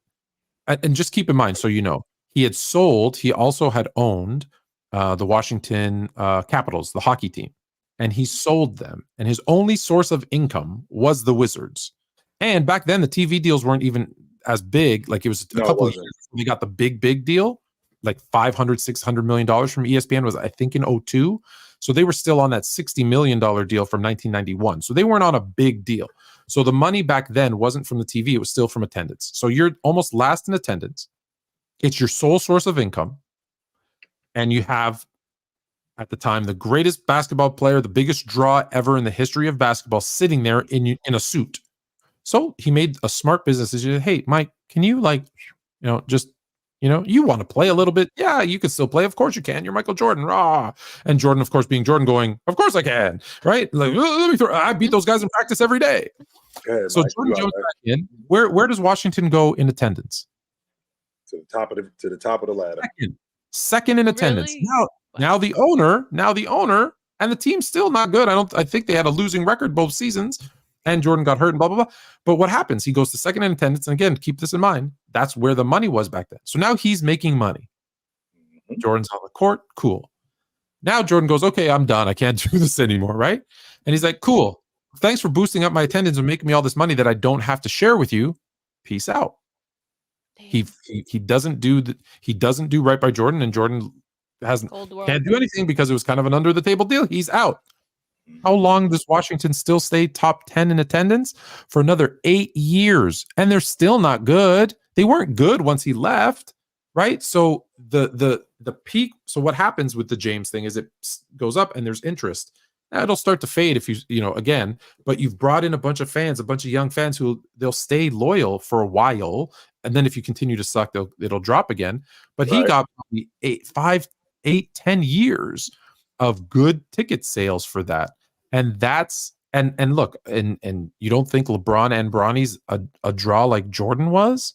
especially considering Bron's playing better at 39 than Jordan was playing at 39. So, and if again, Utah's a better team. You have Lauri Markkanen. They're a better team than Washington was. So I think you have I think you do take that chance. Absolutely. From a business perspective. It might be worth it if you're the Utah Jazz to go, yo, we got the 22nd pick in the first round. And don't forget. Even though we all know why he's getting drafted. Hold on. It's another thing. Like, does he really want his career beginning like that? Hold on. There's one more thing. Who's a part owner of the Jazz? Dwayne Wade. Dwayne Wade. He is. Dwayne Wade. I don't want to. Gross. This is not too much for me. But here's another thing. And like Fluent, you explained it perfectly. I didn't know all that actually, so I love hearing about that. And I mean, is it going to be the same draw? I think so, especially with social media. But social media is also something we have to consider in this, introduction of Bronny into the NBA, where social media could be really, really good and it could be really, really bad. And I think it does impact players. Like, do you legitimately think that if Bronny finishes off this season, wherever USC ends up, like he's not, I mean, Jay, you might be able to speak more into this. Even if his dad was like, I got one more year, we got to go with this. And even if every NBA team was like, oh yeah, we don't care where you're at, what level you're on, let's get you in the league. Like that, are we really doing that? For the record, we're absolutely there right now because that's such a joke. But you got James saying he could play on the Lakers right now, and you got a bunch of his disciples. Which he can't, Tone. Yeah. Which he cannot. But wait, who's saying LeBron saying that? Yeah, James said that. He said that about my God. See, it's just it's the game isn't the game. It's all media, little tactics, and like it's a joke. But again, I hate to harp on this part because you keep going, bleh, but yeah, I'm Dwayne Wade. I'm your, we're best buddies. We're banana boat pals. And I'm like, hey, I need your help. Come to Utah because guess what? What else do they have to do in Utah, Jay? Nothing. He lived there. He knows. Yeah, nothing else. Nothing. Yeah, no, I hear you. All right. I just don't like it. So there you go. This kid in Salt Lake City, this kid in Detroit. Don't get me wrong, it's a business decision. And there's 100% a team that will draft Bronny James, who, by the way, H, you know how many draft boards he's on right now? All? None. 0. Oh, really? That's surprising. Projected to go undrafted. 0. He's on nobody's draft board. They only look at basketball. They only look at basketball. Oh. They don't. So they're keeping true to what he should be. Yeah. They're not actually looking at him as an actual basketball. They're not looking at it from a business standpoint. They're looking at him as an actual basketball player. And H, he has no draft value right now. Which, to be honest with you, he probably shouldn't. Simply off the strength that he's not ready yet. Because what I don't want is this kid to get drafted in the first round to, I don't know, Portland. Him and his father go up there for a year, and then in 2 years, this dude is out the league. I don't want that. I do not want that. Wrong. And this is wrong. Exactly it's wrong. I don't want that. I don't. It's wrong. I don't want that because if this kid needs to go to school, which he does, he looks to me like a college player who's going to get better, who will potentially be a pro. He's not right now, though. He needs to stay in school. And if he stays in school, he will get better. Well, we don't have time for that. He needs to stay in school. We don't have time for that because my father's getting older, and I can probably learn more playing with the Lakers and with my father than playing at USC. Which like Bronny has to feel pressure too with all this, Jay, right? Which makes it worse. Which makes it even worse. And he worse. knows, like Bronny seems like a good kid. He doesn't seem stuck up. He doesn't seem like a douche. Like he seems like a good kid. And so like I feel bad that I'm sure he wants to make his dad proud and like fulfill this dream that LeBron has. But at the same time, it's like he doesn't want to start his career off like this. It's just an awkward situation. And It I'm here is. for whatever pans out. I'm excited. I want to see him play. I just think, what kind of precedent does that not only, I mean, not everybody's dad's LeBron, but that sets a terrible precedent. Nepotism is, you know, it happens. It's not something we can get away from. But at the same time, it's like, what is the locker room going to look like with the players around him? What are those guys going to think about him? Like, nobody's going to take him seriously. And that sets him up for a pattern of failure. You have one player every 24 years that's the caliber of a Jordan or a James. So it's not a thing you have to worry about happening again. You don't. Maybe in your lifetime. I don't know, because like Steph Curry's kids, we're gonna see a bunch of really famous KD's kids if he had to say kids. No, sorry, KD. I thought he had a kid. KD only scores on the court. I feel like they'd all have it. Like, I think he does. I think KD does have a child. Yes, he does. I don't think he plays basketball. No. He only scores. Oh, he's adult. No, he's a kid. Wait, yeah, KD's like 30. I don't know. But anyways, 35. KD is 35. 35. Mm-hmm. So all this to say, yes, we'll see. Double P, let's see what you said. If the teams kept mostly the same roster, who would benefit the most from adding LeBron to their team this season? Knicks, Sixers, or Cavs? None.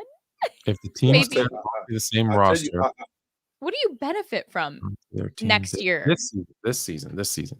Well, I'll tell you who I'm not really feeling. I don't like him in Cleveland because with these kids, I'm afraid that it's going to go the other way. But they could actually use him because they don't have a vet like that. It would be a circus though, Tone, and that's the thing that I'm concerned with him. Yes. Wherever he goes, it's going to be a circus, and that's going to be detrimental to guys like Garland, Jared Allen, Evan Mobley. It's going to be a circus for these dudes. In Philadelphia, I mean, it would actually work in Philly with Tobias Harris and Embiid and those guys. I think that would actually work. The Knicks, on the other hand, there's a reason why he didn't sign with the Knicks in the first place. There's a reason why you didn't go out with that dude who asked you out a couple of years ago. And you see him today. Red flags. No, I'm good. I'm straight. I'm good. No, I'm good. Yeah, I'd probably lean Sixers too. Yeah, he doesn't work anywhere. Yeah. No. But if you have to say the most, it's the Sixers because Embiid's not there, so he can just take all those touches. That's. Yeah, but. Yeah, I mean, LeBron going anywhere is a situation. Okay, let's pull this up and discuss Toronto's Barnes and Atlanta's Young named injury replacements for 2024 NBA All-Star Game. Obviously, this is in spot of Embiid, who we were just talking about. And yeah, I'm kind of curious to know, what do you guys think of these two players filling in for those two players? Congratulations to Scottie Barnes. He did play at an all-star level. I thought that spot should have went to Jared Allen. I thought Jared Allen was playing at an all-star level. I thought he had earned the spot to be an all-star, not as a fill-in, but I thought he'd over Scottie Barnes. I thought he had earned the spot to be an all-star. Over Scottie Barnes. Yes, sir. Over Scottie Barnes, 100%. For the way he was playing, 18 and 13, 2 blocks, had Cleveland back at the top of the Eastern Conference. They had the number 2 defense in the league. That's largely due to Jared Allen. That's number 1. Number two, he may be, if it wasn't for Bam, if it wasn't for AD, if it wasn't for Rudy, Jared Allen might be an all-league defender this year. That's what I'm looking at with this team. Well, if it wasn't for 100 people, right? And these guys. But with that being said, Tone, 6. Who? Barnes is 21. Yes, 8, 21, 8 and 6. Yeah, but he's an offense. He's a two-way player versus Jared Allen is more, I would say, of a defensive player. Right. Right. Exactly. So he's going to get more touches. Like their actual offense does rely on Scottie more than that the Cavs offense would rely on Jarrett. So the stat line itself. What is that? The judge? Exactly. But what exactly is it? What exactly is an all-star? An all-star is a guy who's playing at a high level. So when you think about the Eastern Conference, you think about the 12 players that are on the Eastern Conference roster. I don't mean anybody in particular, but I think that if you're talking about a roster that has 12 players, and I look at what Jared Allen has done when Darius Garland went out the lineup. So for almost, because you've said this to me already, Tone, what is the All-Star game predicated on? It's predicated on 2.5 months. It's not predicated on anything else but these 2.5 months. And Jared Allen, over the last almost 2 months, when Darius Garland went out the lineup, 18, 13, and 2 blocks. They're at the top of the Eastern Conference right now. And that's largely due to him. Don't get me wrong. 29 to 28 a game. Where do you rank Allen on his team? First best player, second best player, third best player, fourth best player? I think he's the third best player on that unit. You can't put the third best player on a team ahead of the first player on the team. Can you if the team is at the bottom of the East? Even if they're at the bottom of the East. Somebody got to lead a bad team in rebounding. Somebody got to lead a bad team in scoring. Somebody got to lead a bad team in their team stink. What's up, Box? Right.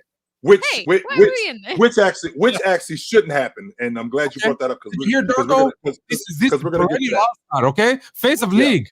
Okay, we're gonna get to that though, Tone. But I think that what Jared Allen brings to the Cleveland Cavaliers is invaluable. How much he rebounds, how much he rim protects, rim runs, and he can score too. It's not like he's 12 or 11 points a game. He's almost 20 a game. This is almost a 20 and 15 guy.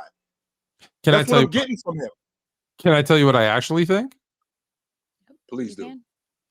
I think neither one of these guys should be considered all-stars.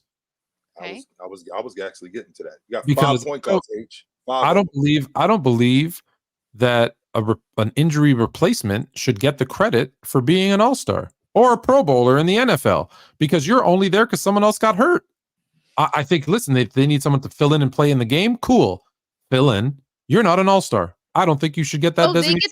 They get the award, even though I didn't realize that. Yeah. Now they're going to say Scottie Barnes too. I don't know. First-time all-star. Yes. No, you're not. Scottie Barnes isn't a fill-in. Scottie Barnes is an all-star. Yes. You should be a filler. There should be a little asterisk right by it on your on your resume. That's because I always say that's why I say all-star means nothing to me because you've got these players and again, worse in the NFL when you had Huntley, the backup in Baltimore, being a Pro Bowler. What about Jameis Winston? He was a Pro Bowler after three guys. Yeah, I like Jameis Winston too, but three guys decided not to play. He was the fourth guy who they was like, well, what about this guy? No, well, what about this guy? And they decided to get him. Tyler Huntley, thank you, Hunter. Now, as far as Trae Young, you can't give me legit logic that he's not an all-star. You can't. Yes, I can. No, you can't. Yes, I can. He didn't get voted in. And why? And even though he had the second most votes of guards in the Eastern Conference, fans vote, fan votes, not player or media, right? Which is nuts to me because when I think about a guy at 27 and 10 over the last 5 years, Tone, these how many guards, these how many league guards in the game averaged 27 and 10 over the last 5 years and did not make the All-Star team. The fan vote is how many? The fan vote is a popularity contest, not a skill or deserving contest. And I'm sorry, if we're going to call people all-stars who made it, then the people who didn't make it aren't. Can I just say what the All-Star game is about, Tone? The All-Star game is about the fans. Can I get 11 seconds? Can I get 11 seconds? Can you just play that? This is what I want for Christmas. Can you just send me one of these? Can you just send me a replica one of these? For my birthday? Jay, actually, my birthday's in May. Can you give me a little replica one of those for my bookshelf? That's all I want. Thank you. We needed to see that. I liked how the confetti was falling. Yeah. That is awesome. Anyway, but yes, I was saying, H. For you. These are how many guys. I'm sorry. These are how many guys averaged 27 and 10 as a point guard and did not make the All-Star team over the last 5 years. Trae Young. That's it. Nobody else. So for there to be 5 point guards, there does not need to be 5 point guards on this roster. One of these dudes got to come off. And who is that one dude? Tyrese Maxey. You got to come off the roster. Absolutely. You got to come off the roster. I like Tyrese Halliburton. You really like Tyrese. I like Tyrese Halliburton. But 27 and 10 is an all-star. Tyrese Halliburton?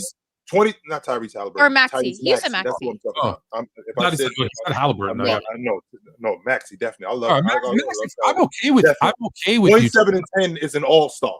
There's no legit logic that you can't give me that 27 and 10 is not an all-star. That is an all-star. I can only give you the one that matters. He didn't get voted in. Because you're right, statistically, blah, blah, blah. Yeah, but he didn't get it. So, I mean, right now, yeah, I don't know. And this was a topic I wanted to ask you about, Jay, because I just don't understand. Um, what is this, I guess, air that's kind of been around Trae Young, right? They had those successful moments earlier on where they went to the Eastern Conference Finals, and then repeatedly, year after year, it seemed that they just declined a little bit more, a little bit more. They went out and got DeJounte Murray. Now he's already was on the trading block. It sounded like he wanted to go. What is it with them keeping Trae in Atlanta? Why won't they move off of him? I mean, wouldn't that be the best case scenario for not only him, but the franchise as well? Or Well, why are they just so married to this idea? we're probably at the pinnacle of where we are with Trae Young. I'm not on the fence when I say, once you get to that 5-year mark, this is probably who this guy is. So Yeah. Trae, this is probably who he is. You're going to get some better seasons in the future, but this is probably who he is. But with that being said, they don't have another draw. So if they're going to move off of him, they're basically saying that they're starting over. And I don't think that they're prepared to start over. I don't think that they have any inclination that they want to start over. I think that Trae is the ticket seller. I think Trae is the guy who moves the needle in Atlanta, even though he has not been an all-star, even though he's been an all-pro. They've been mid at best. They've been an 8-9 team. That's probably as good as they're going to get. Yeah. With that being said, Trae is the needle mover in Atlanta. He's the guy that sells the tickets. So I'm not coming off my ticket seller. I'm not doing that. Okay. Fluent, what are your thoughts on Trae in Atlanta?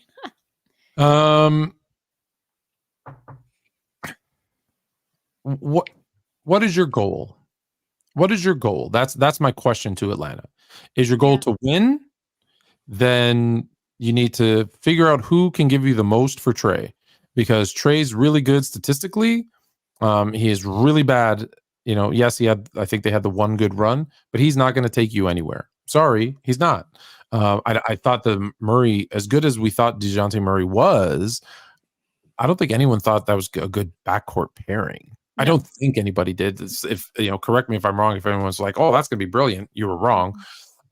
So, if that's the case, if you want to win and you've realized, hey, we're not winning with this guy, we need to either change everybody else around him, or he's not happy, right? He pushes back on coaches. He's not a good, what we hear, I'm not there. He's not a good teammate, blah, blah, blah, all these other things. All right, then move off from him and build a team that can win. If you're, on the other hand, hey, he's our main draw. We need to keep people coming to, Atlanta watching games. So we got to keep him. Then you keep him and keep, shuffling the deck around. Like, you should have traded DeJounte Murray then. You should have traded, Capella earlier. You should have traded Collins and all. You should have every year, just go ahead, shake it up, because it's not working. Yeah, I agree. I also think, Tone, that they've done a terrible job building that unit around him, to be quite honest with you. Yeah, I agree with that. I don't think they've done a good job in building that unit around him. They extended him, and I think that they've done a bad job drafting. I mean, don't get me wrong. I think AJ Griffin is a damn good player. This kid Okonwu, I think he's also something. This kid Hunter actually hasn't panned out. He's been in and out of the lineup with injury. He hasn't hit. So I don't think that they've done a good job in building that unit around him. I don't. Yeah. I agree. Yeah, I agree too. Yeah, and as far as the All-Star game, I really don't. It's not that I don't want to see them. I'm excited to see both those players, but I think it does kind of prove your argument in some way. I don't think the All-Star games mean nothing. I do think it means something, but I think it's slowly.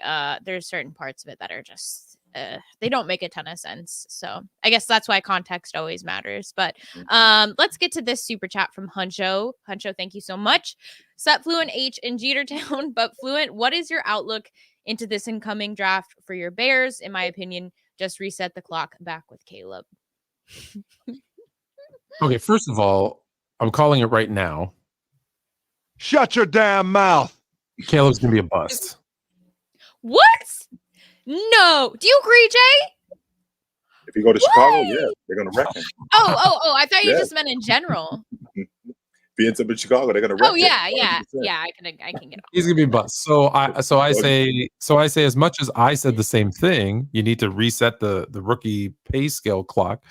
I don't think you're going to have to max out Justin Fields because of, what he played. So I think what the Bears are gonna do is just move back to second or third, make a trade for someone else who really wants Caleb, and say, hey, if you guys don't give us what we want, we're just gonna take him.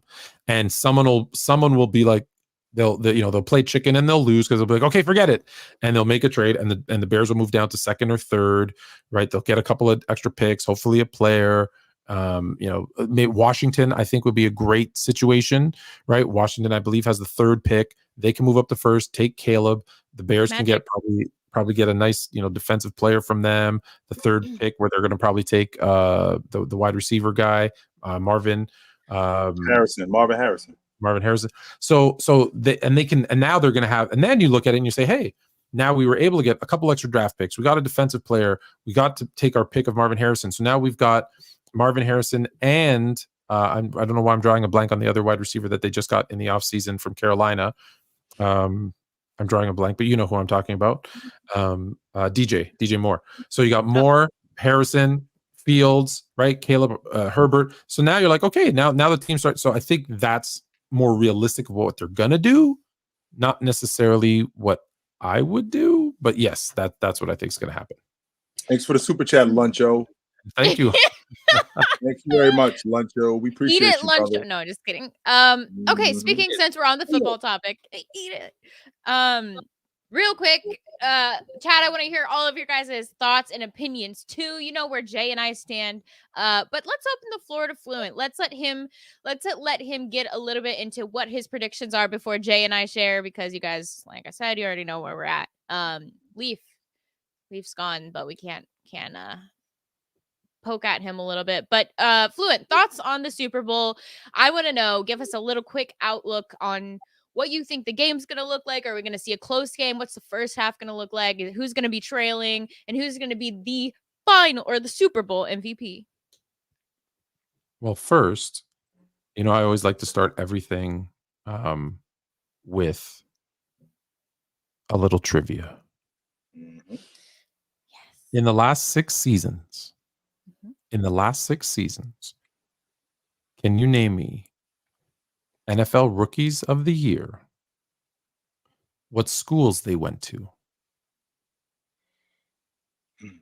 NFL In the last Rookies of the Year. 6 seasons. Nope. Oh, that's a trivia. That's your trivia. Last 6 seasons, what schools did the Rookies of the Year go to? Okay. So who is this? Or last year's was Sauce? No, Justin Jefferson. No, Justin Jefferson. 2023 is CJ Stroud. Oh. Last He went year, to SC, didn't he go to SC? he did not. No, he didn't. Oh, CJ went to where did he go? Not Alabama. Oh, wait a minute. He went to Oklahoma. Yeah. Sooners. Incorrect. No, I'm pretty sure he's a Ohio State. I thought he was Oklahoma. I'm sorry. So here Yeah, are I the got really bad here are the answers. 2023, CJ Stroud, Ohio State.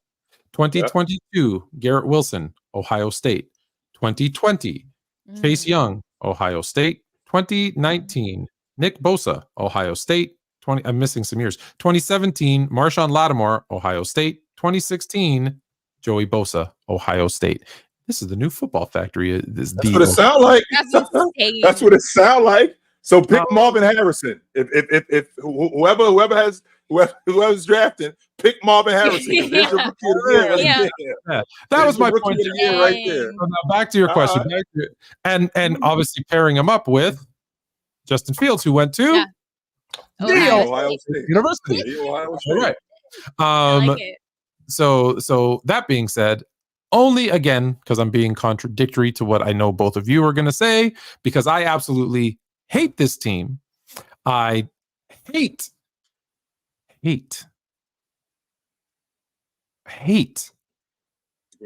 stuff around it.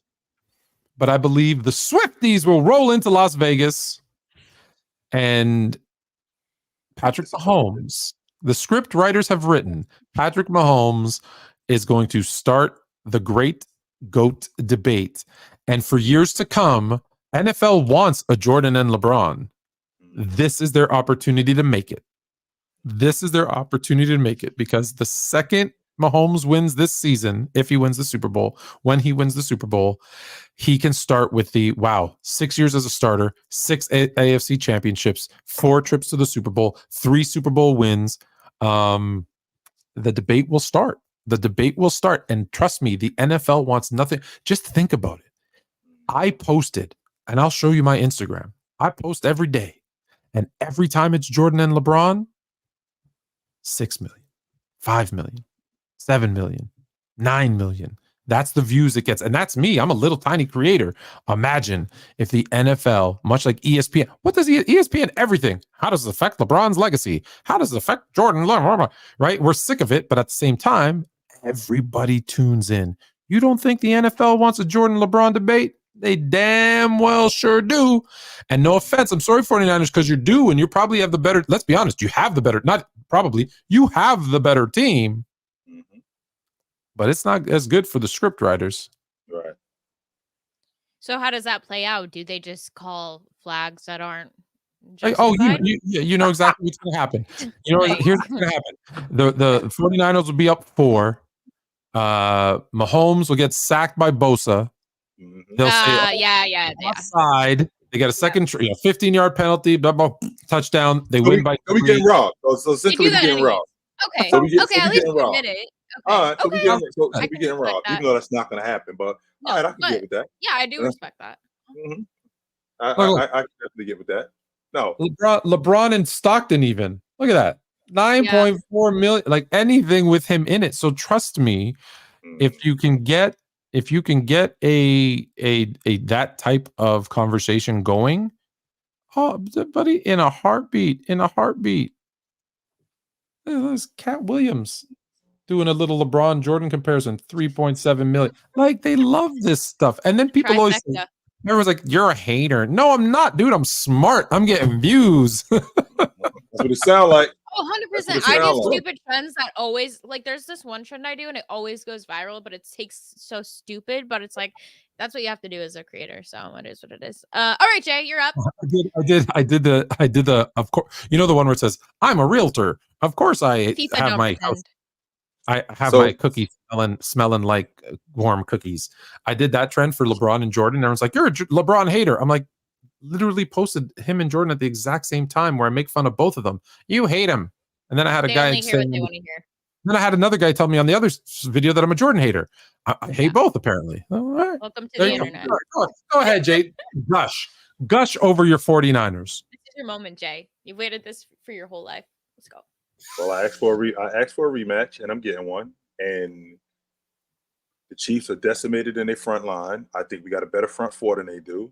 I think we got a better running back than they do. And I think the game plan should be Christian McCaffrey should carry the ball 30 times on Sunday, at minimum. Yeah. He should carry the ball 30 times. We will get George Kittle involved in the game.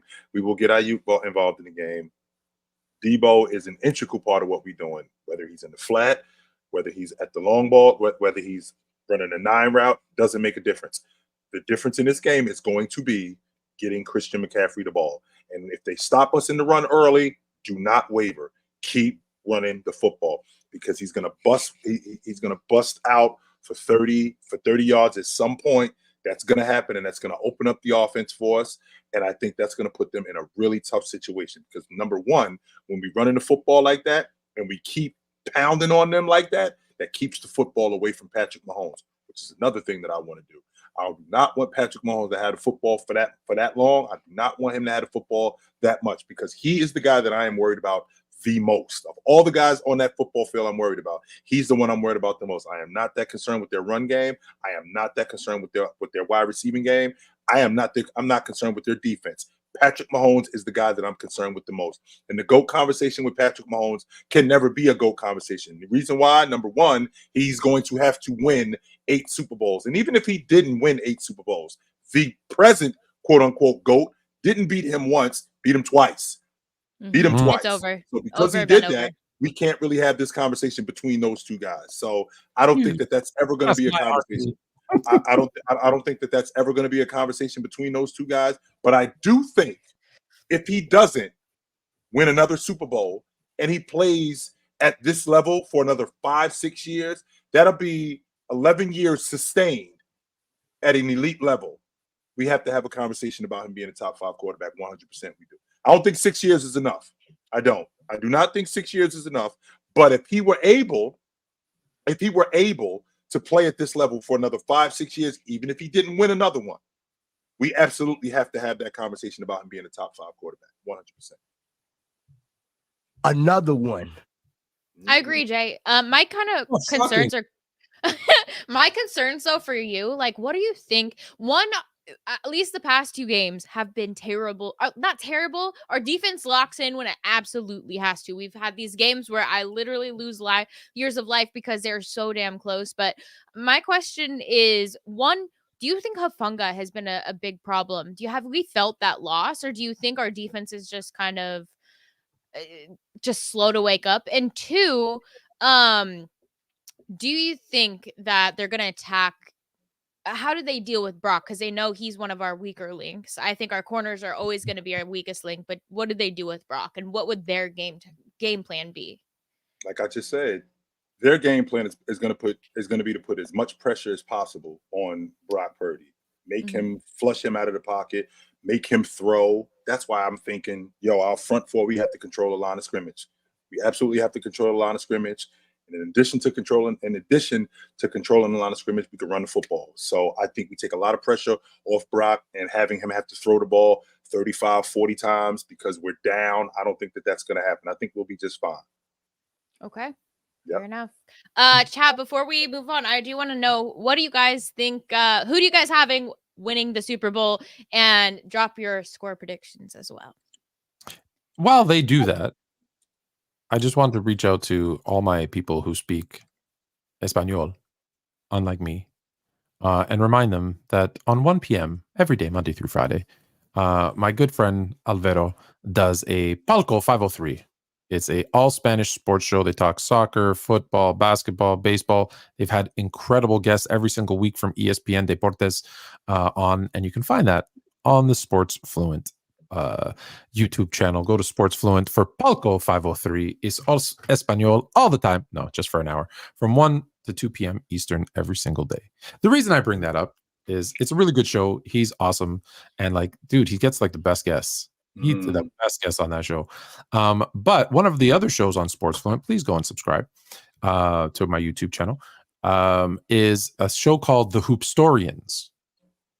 The untold truth about hoops. The untold history of hoops. The untold history of hoops. And they sent us a question that if we could answer in a 30-second soundbite. Would you please play the question, Miss Young Haley? Here we go. What's up, Fluent? What's up, Chill? It's Tony Styles over here with the Hoopstorians. We got a question for you. If the 04 Pistons played the 2017 Warriors, who do you think would win? I don't really think the Pistons could beat the Warriors in that matchup, but Rasheed Wallace does. But Rasheed Wallace does. All right. So what do you think? The 04 Pistons against the 2017 Warriors. All I know is that the Lakers were picked to sweep the Pistons in 2004. That series was supposed to go 5 games tops.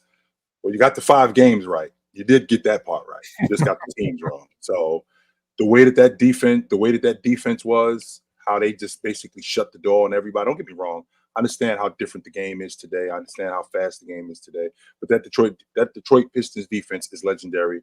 Rasheed Wallace, him being able to stretch the defense, Chauncey Billups, not just Chauncey Billups, but Rip Hamilton, those guys dealing with Steph Curry and Klay Thompson. I think they would give them all that they can handle. 100%. I think they would give them all they can handle. I think Detroit has a really good shot at winning that series. After what I saw them do to the Lakers, Tony, if they played the Lakers 10 times, they would have beat them 9. I'm sure of it. So who do you got? How many games? After what I saw them do to the Lakers, I'm taking Detroit, and I'll take them in 6 games. Haley, I know where this one's going. I think when we have discussions of the best, finals teams ever, I don't typically hear Pistons being a top 3. So I'm going to take the Warriors. In 5. In 5? Yep. I think you're underrating. I think you're a Warriors fan in 5. So the beauty of this is there's no wrong answer because we're never going to know. Anytime someone says this team would have dominated that team and it would have been, and it's a fact. No, it's an opinion because Well, who are the 3 stars on that team? There was no 3 stars. There wasn't any 3 stars. It was Billups, 3 Rip best Hamilton. players. It's not. It's Billups, Rip Hamilton, Rasheed Wallace, Tayshaun So Prince, Rasheed- and Ben Wallace. So Rasheed, you have Ben Wallace, and 5 All-Stars. yes, which is great. No, they're getting dominated. They're getting I think dominated. that's yeah. No, they're not. No, they're not. H. They're actually Maybe defensively they would keep it closer, but they're not winning that matchup. There's no way. So we're clear. Kobe Bryant in games 3, 4, and 5. These are the last 3 games of the series. Yep. 17 points, 3 rebounds, and 2 assists on less than 40% shooting. Okay. And he's better than everyone on the Warriors. Every last one of them dudes on that but crew. when you actually put those, as is Shaquille O'Neal. So you had 2 guys on the Lakers that are both better than anyone on the Warriors, and they got dominated. So I will say my opinion is, hey, offense wins games, defense wins championships. But I will give the credit to the Warriors because I think, Steph, Clay, et cetera, they're gonna KD. They're gonna offensively. They're gonna shoot. They're gonna shoot. I'm talking about good players. They're gonna keep them in crazy. because of their offense. Draymond's gonna be a non-factor. Draymond can't bully anyone on that team. Hold on. Draymond can't bully. That is insane. No, that's no. You think that's nuts, H? But Draymond cannot bully anyone on that team. Anyone. He couldn't even bully Chauncey Billups on that. Chauncey Billups is like 6'1". What do you mean? Chauncey Billups could be 5'1". He's bullying no one on that Pistons team. And if he's matching up against Ben Wallace, that's going to be a tough matchup. I'm not saying that, but I think Draymond's going to have an impact. Okay, impact is fair. Just saying he doesn't even matter in that matchup and saying there's zero defense to match up with the Pistons defense. Like our offense would be far better, but the defense, I understand that. I'm just saying their offense is going to keep them in games, and for the life of me, I can't see the Warriors beating this team 4 times out of 7. So I'll give them 6, maybe if Steph and if KD get hot 7, but realistically, Pistons in 6. Okay. Defense wins championships. Yes, unless I saw you have Kevin Durant, Klay Thompson, and Steph Curry shooting lights out. I don't know. Double P, which they never do. Which they didn't do. Don't. Okay. Live in the past. I saw a TikTok that got into a dumb argument. Go figure. Well, it's TikTok. Am I crazy for thinking the 16 Cavs and MJ can beat Shaq in the 17 Warriors? Oh no, this is another one. Okay. So the 16 Cavs, you're gonna add Jordan to the 16 Cavs. So you keep Shaq everybody with the you keep everybody else. And okay, so which Jordan are we talking about? And which Shaq are we it's talking gotta be about? the best Jordan and the prime. best Shaq. Prime for both.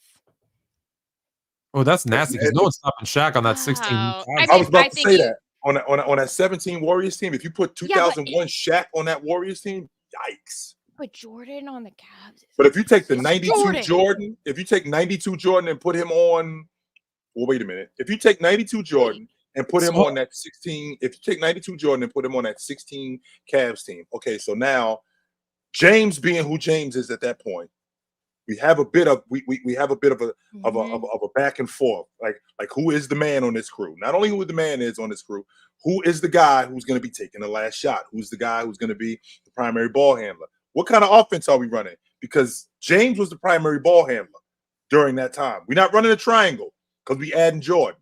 Jordan with the ball in his hands, Jordan's a little bit different. But from a player standpoint, man, I'm having a difficult time with Jordan. I know. Being on that crew. Dude, listen. What if you just eliminate LeBron and then put Jordan in his place? I'll tell you exactly what happens. You just because you remember even Draymond was hitting some shots back then. So you're gonna have Draymond, Clay, Steph, and KD just all around the 3-point line and giving Shaq all the space in the world with no one on the Cavs team who can do anything against him. And they'll have even with Jordan and LeBron. Yeah, no, it's the 17 Warriors in that one. It's the 17 Warriors in that one. 17 Warriors. That's crazy thought. Yeah, actually, interesting I got into a TikTok argument too today because I refuse to debate in the chat. I keep telling people I'm not going to debate you in the chat. If you want to debate, come on the show. Let's do a TikTok live with anyone. I'll do it and I'll debate, no problem. And it was like, no, I want to debate here. I want to debate here. And I'm like, no. Oh, you're up. And he starts cussing, pussy boy, and da da da da da da. And I'm like, dude, just no. I'm not like Jay. I don't block people. And he goes, well, just answer me one question. Just answer me one question. He says, name me a 70-win team that Jordan beat. And I said, he didn't. Hold on. I go, he didn't. There. So you concede that Jordan never faced a team as good as the Warriors. I'm like, no, that's not at all what I said. And I go, hold on, then answer me this question. And I ask him a question. He goes, no, that's not how it works. I ask questions, you answer them. I'm like, that's not a debate. That's not the way that works. That's not a debate. He says, oh, that's not my problem. And I'm like, oh, so okay. So then, of course, I tell him, oh, so you're a fan. You just want to interview me? That's cool. Yes, that's exactly what it is. It's always the ones that talk the loudest in the chat that will never show their face or come up and talk to you. I've invited 200 people to come up and challenge us. And that's FIFA boy. Yeah, I wouldn't be surprised that was your account. FIFA's good. But yeah, so it's just like, and I mean, this dude, and listen, I like this dude because, he has a picture of a cute little putty tat as his thing because he doesn't want to show his FIFA. He doesn't want to show his. Kind of look like an owl too. No, it was a black little putty tat. He lives in his mom's basement. And he just like, he only wants, and he comments on my stuff like 100, 200 times a day. So I don't want to stop it because that's good for the algorithm, right? It gets Fluent. I hate to tell you this. I think that might be called a stalker. That's what it sounds like, Tom. So just watch yourself. Oh, that's not normal. I don't know. I don't know enough to. Oops. Yeah, we got 4 minutes. We could go long. 4 minutes. I'm gonna drop the link really quickly. I just hope my computer doesn't freeze. So if it does, you're probably gonna crash. It might, but all right, guys. I'm gonna send this through. Jay, what's the last TikTok beef you got into? Anything interesting? No, because I don't waste my time with goofies. Like I really don't. He just blocks them. That's what I do. That's smart. I shut them down. I do. Yeah. I straight shut them down. Get them out of here. I don't waste any time with them. And the reason why I don't waste any time with them because you actually don't want to talk. You don't want to actually have a debate, right? Yeah. But I think as soon as I bring points up, I'm good. Get out of here. That's why you don't do it when you do it in chat because you counterpoint them. You either go, but that's where they always want to do it. And then they just because it's easy, you can just disappear in the chat. I had a guy for 3 months and then pop back in, and like I find it funny because especially when I can get them like like where they start like where they block me or they all caps and they're yelling. I'm like, and I'm sitting there like I'm laughing and they're probably thinking, oh yeah, I got fluent, and I'm like, dude, you're yelling and screaming, kicking your pants, and I go, I've moved on to the next thing. I'm having lunch with my kid. I can't even. Yeah, you could care less, Brandon. We only have 3 minutes, so if you want to come on, just come on super quick. Because we don't have too much time. But yeah, dude, people are unhinged on TikTok. Actually, huh? All my fellas. You're echoing. All my fellas. All my fellas. I'm just giving you a second. That's all. Leaf, what's up? Real quick, 1 minute, go. I ain't gonna lie to you. I'm gonna make this real quick. As far as the rest of the season goes, man, I'm gonna take some time off effective immediately. It's been an absolute shit show. This is ridiculous. Somehow, some way, we just keep handing Kevin Durant just anything. For some reason, the Schroeder Church trade is not really moving me that much. We still light on the center in the 4-man position. It's an absolute mess out here. I mean, I'm gonna have to take some time off. That's what I'm gonna have to do. We'll see you when you get right. We'll see you when you get right. Yeah. I mean, I guess so. I mean, I guess so. I'm gonna take some time off. Hold on, I'm gonna take some time off too. You know why I'm gonna take some time off? Because I didn't realize. I just found out today. How the hell do you give Miles Bridges a no trade clause? Yeah. I don't know about that, but that's unseemly to me. I didn't see that. Paul is shit the greatest agent ever. Yeah. Whoever that agent is, man. Yeah. Rich Paul. All right, Leaf. Appreciate you. And I'm sorry about everything going on over there for you guys. Don't be. I'm not. Don't be. I'm not. I know he's not. I'm not sorry. And just Bye, Leaf. Goodbye, Leaf. Goodbye, Leaf. Now you gonna talk shit and gonna wave me out. All right, bye, Leaf. I gotta kick you. We got 1 minute. Bye. At least you're not the Warriors. At least you're not the Warriors. All right, Brandon. We got 1 minute. What you got for Jay? For Jay? Brandon? Got something for Brandon has something for Jay? Yeah. Oh, okay. Go ahead, Brandon. Hello? Nothing. Guess not. He had something. We got some. Adrian has some behind the scenes stuff about football. We should bring him up quick. No? Is Adrian still there? I don't know, Adrian. He said, I got to get on this football. I need to let you know. Okay, really quick. Adrian, can you turn on your camera just so I can see you? On the Bulls. Sure. My mic isn't working. Oh, Brandon's mic isn't working. Okay. All right. Sorry, Adrian's on the Bulls. Good, Brandon. On the Bulls. On the Bulls. Adrian, do you mind turning on your camera really quick? I know Adrian. He's been on my live before. I know Adrian. Jump on. All right, you good. Hey, my bad. Can y'all hear me? Yeah, you're good. Hey, what's good, y'all? Listen. The Bulls fan base ain't happy right now. I don't know if you guys seen Kenny. Kenny's out there. It's my guy.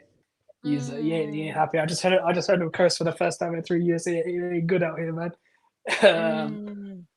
Look. Here's what I'll tell you. Right, it's a never-ending cycle because look, it's true that a lot of these teams don't really care about the ticket sales anymore. It's all about the TV deals. But the way that a lot of these front offices think is all about the PR and the money and the sponsorship schemes, and that is closely related to your ticket sales and your revenue. So the problem with the Bulls is that no matter what, they will always sell out that stadium. That's why no matter who's in charge, they almost always have been there for almost a decade.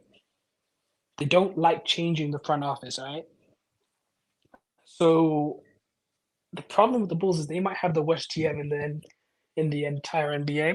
If it isn't because of the Detroit Pistons, they might have a worse one, but the Bulls are very close. Because at least with the Bulls, it's like they have the option to reset and have pieces to trade, but they just refuse to. They're almost trying to. It wasn't the GM. It was the president. He was the one. What the GM wasn't the problem. They actually wanted to move. The GM and upper management. They wanted to move on. It's the president who said that we're going to stick with this group. It wasn't the GM. Let's get this straight. The GM is Arturas Karnisovas. He's the head of decision making. Right. He's the GM. President is Michael Reinsdorf. Michael Reinsdorf is the president. That's Jerry Reinsdorf's son. That's Jerry Reinsdorf's son. So Jerry has basically said, I don't know basketball. I'll worry about the baseball. You worry about this, all right? Because he has another team in Chicago who also owns.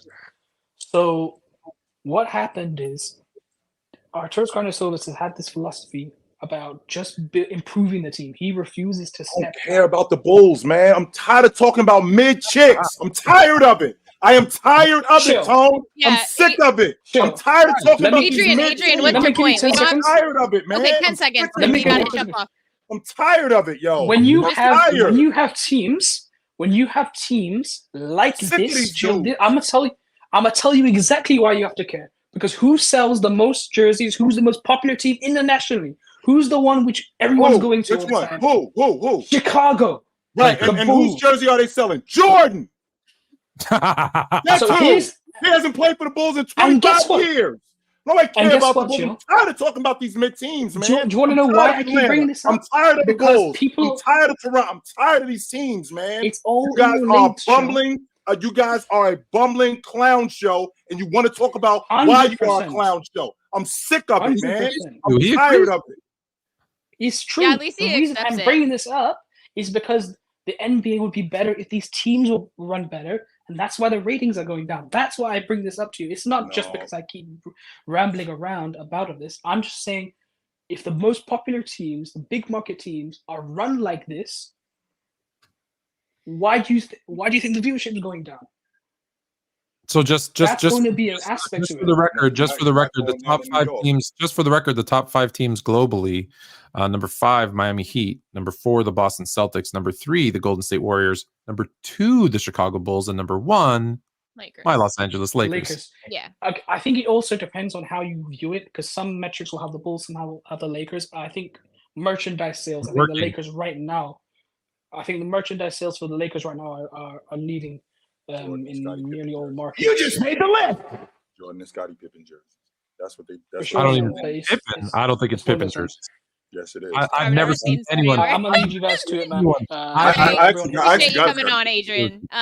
Well, maybe we can get into the Bulls later in the season when we'll see kind of where they're at. But yeah, good luck. Sorry about the trade deadline. Hope you guys figure something out soon.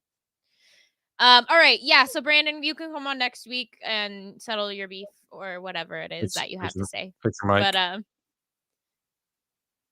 But once you fix your mic. But yeah, we're gonna jump off though. It's been a great show. Good to see all of you here. Thanks for joining and tuning in. If you guys aren't already, make sure to become members. Please leave a comment under the video. Whether you have beef or not, it always helps push our videos out on the algorithm. And all I have to say is go Niners.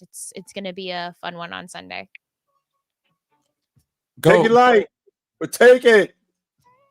Bye, Go guys. Swifties. Go Swifties.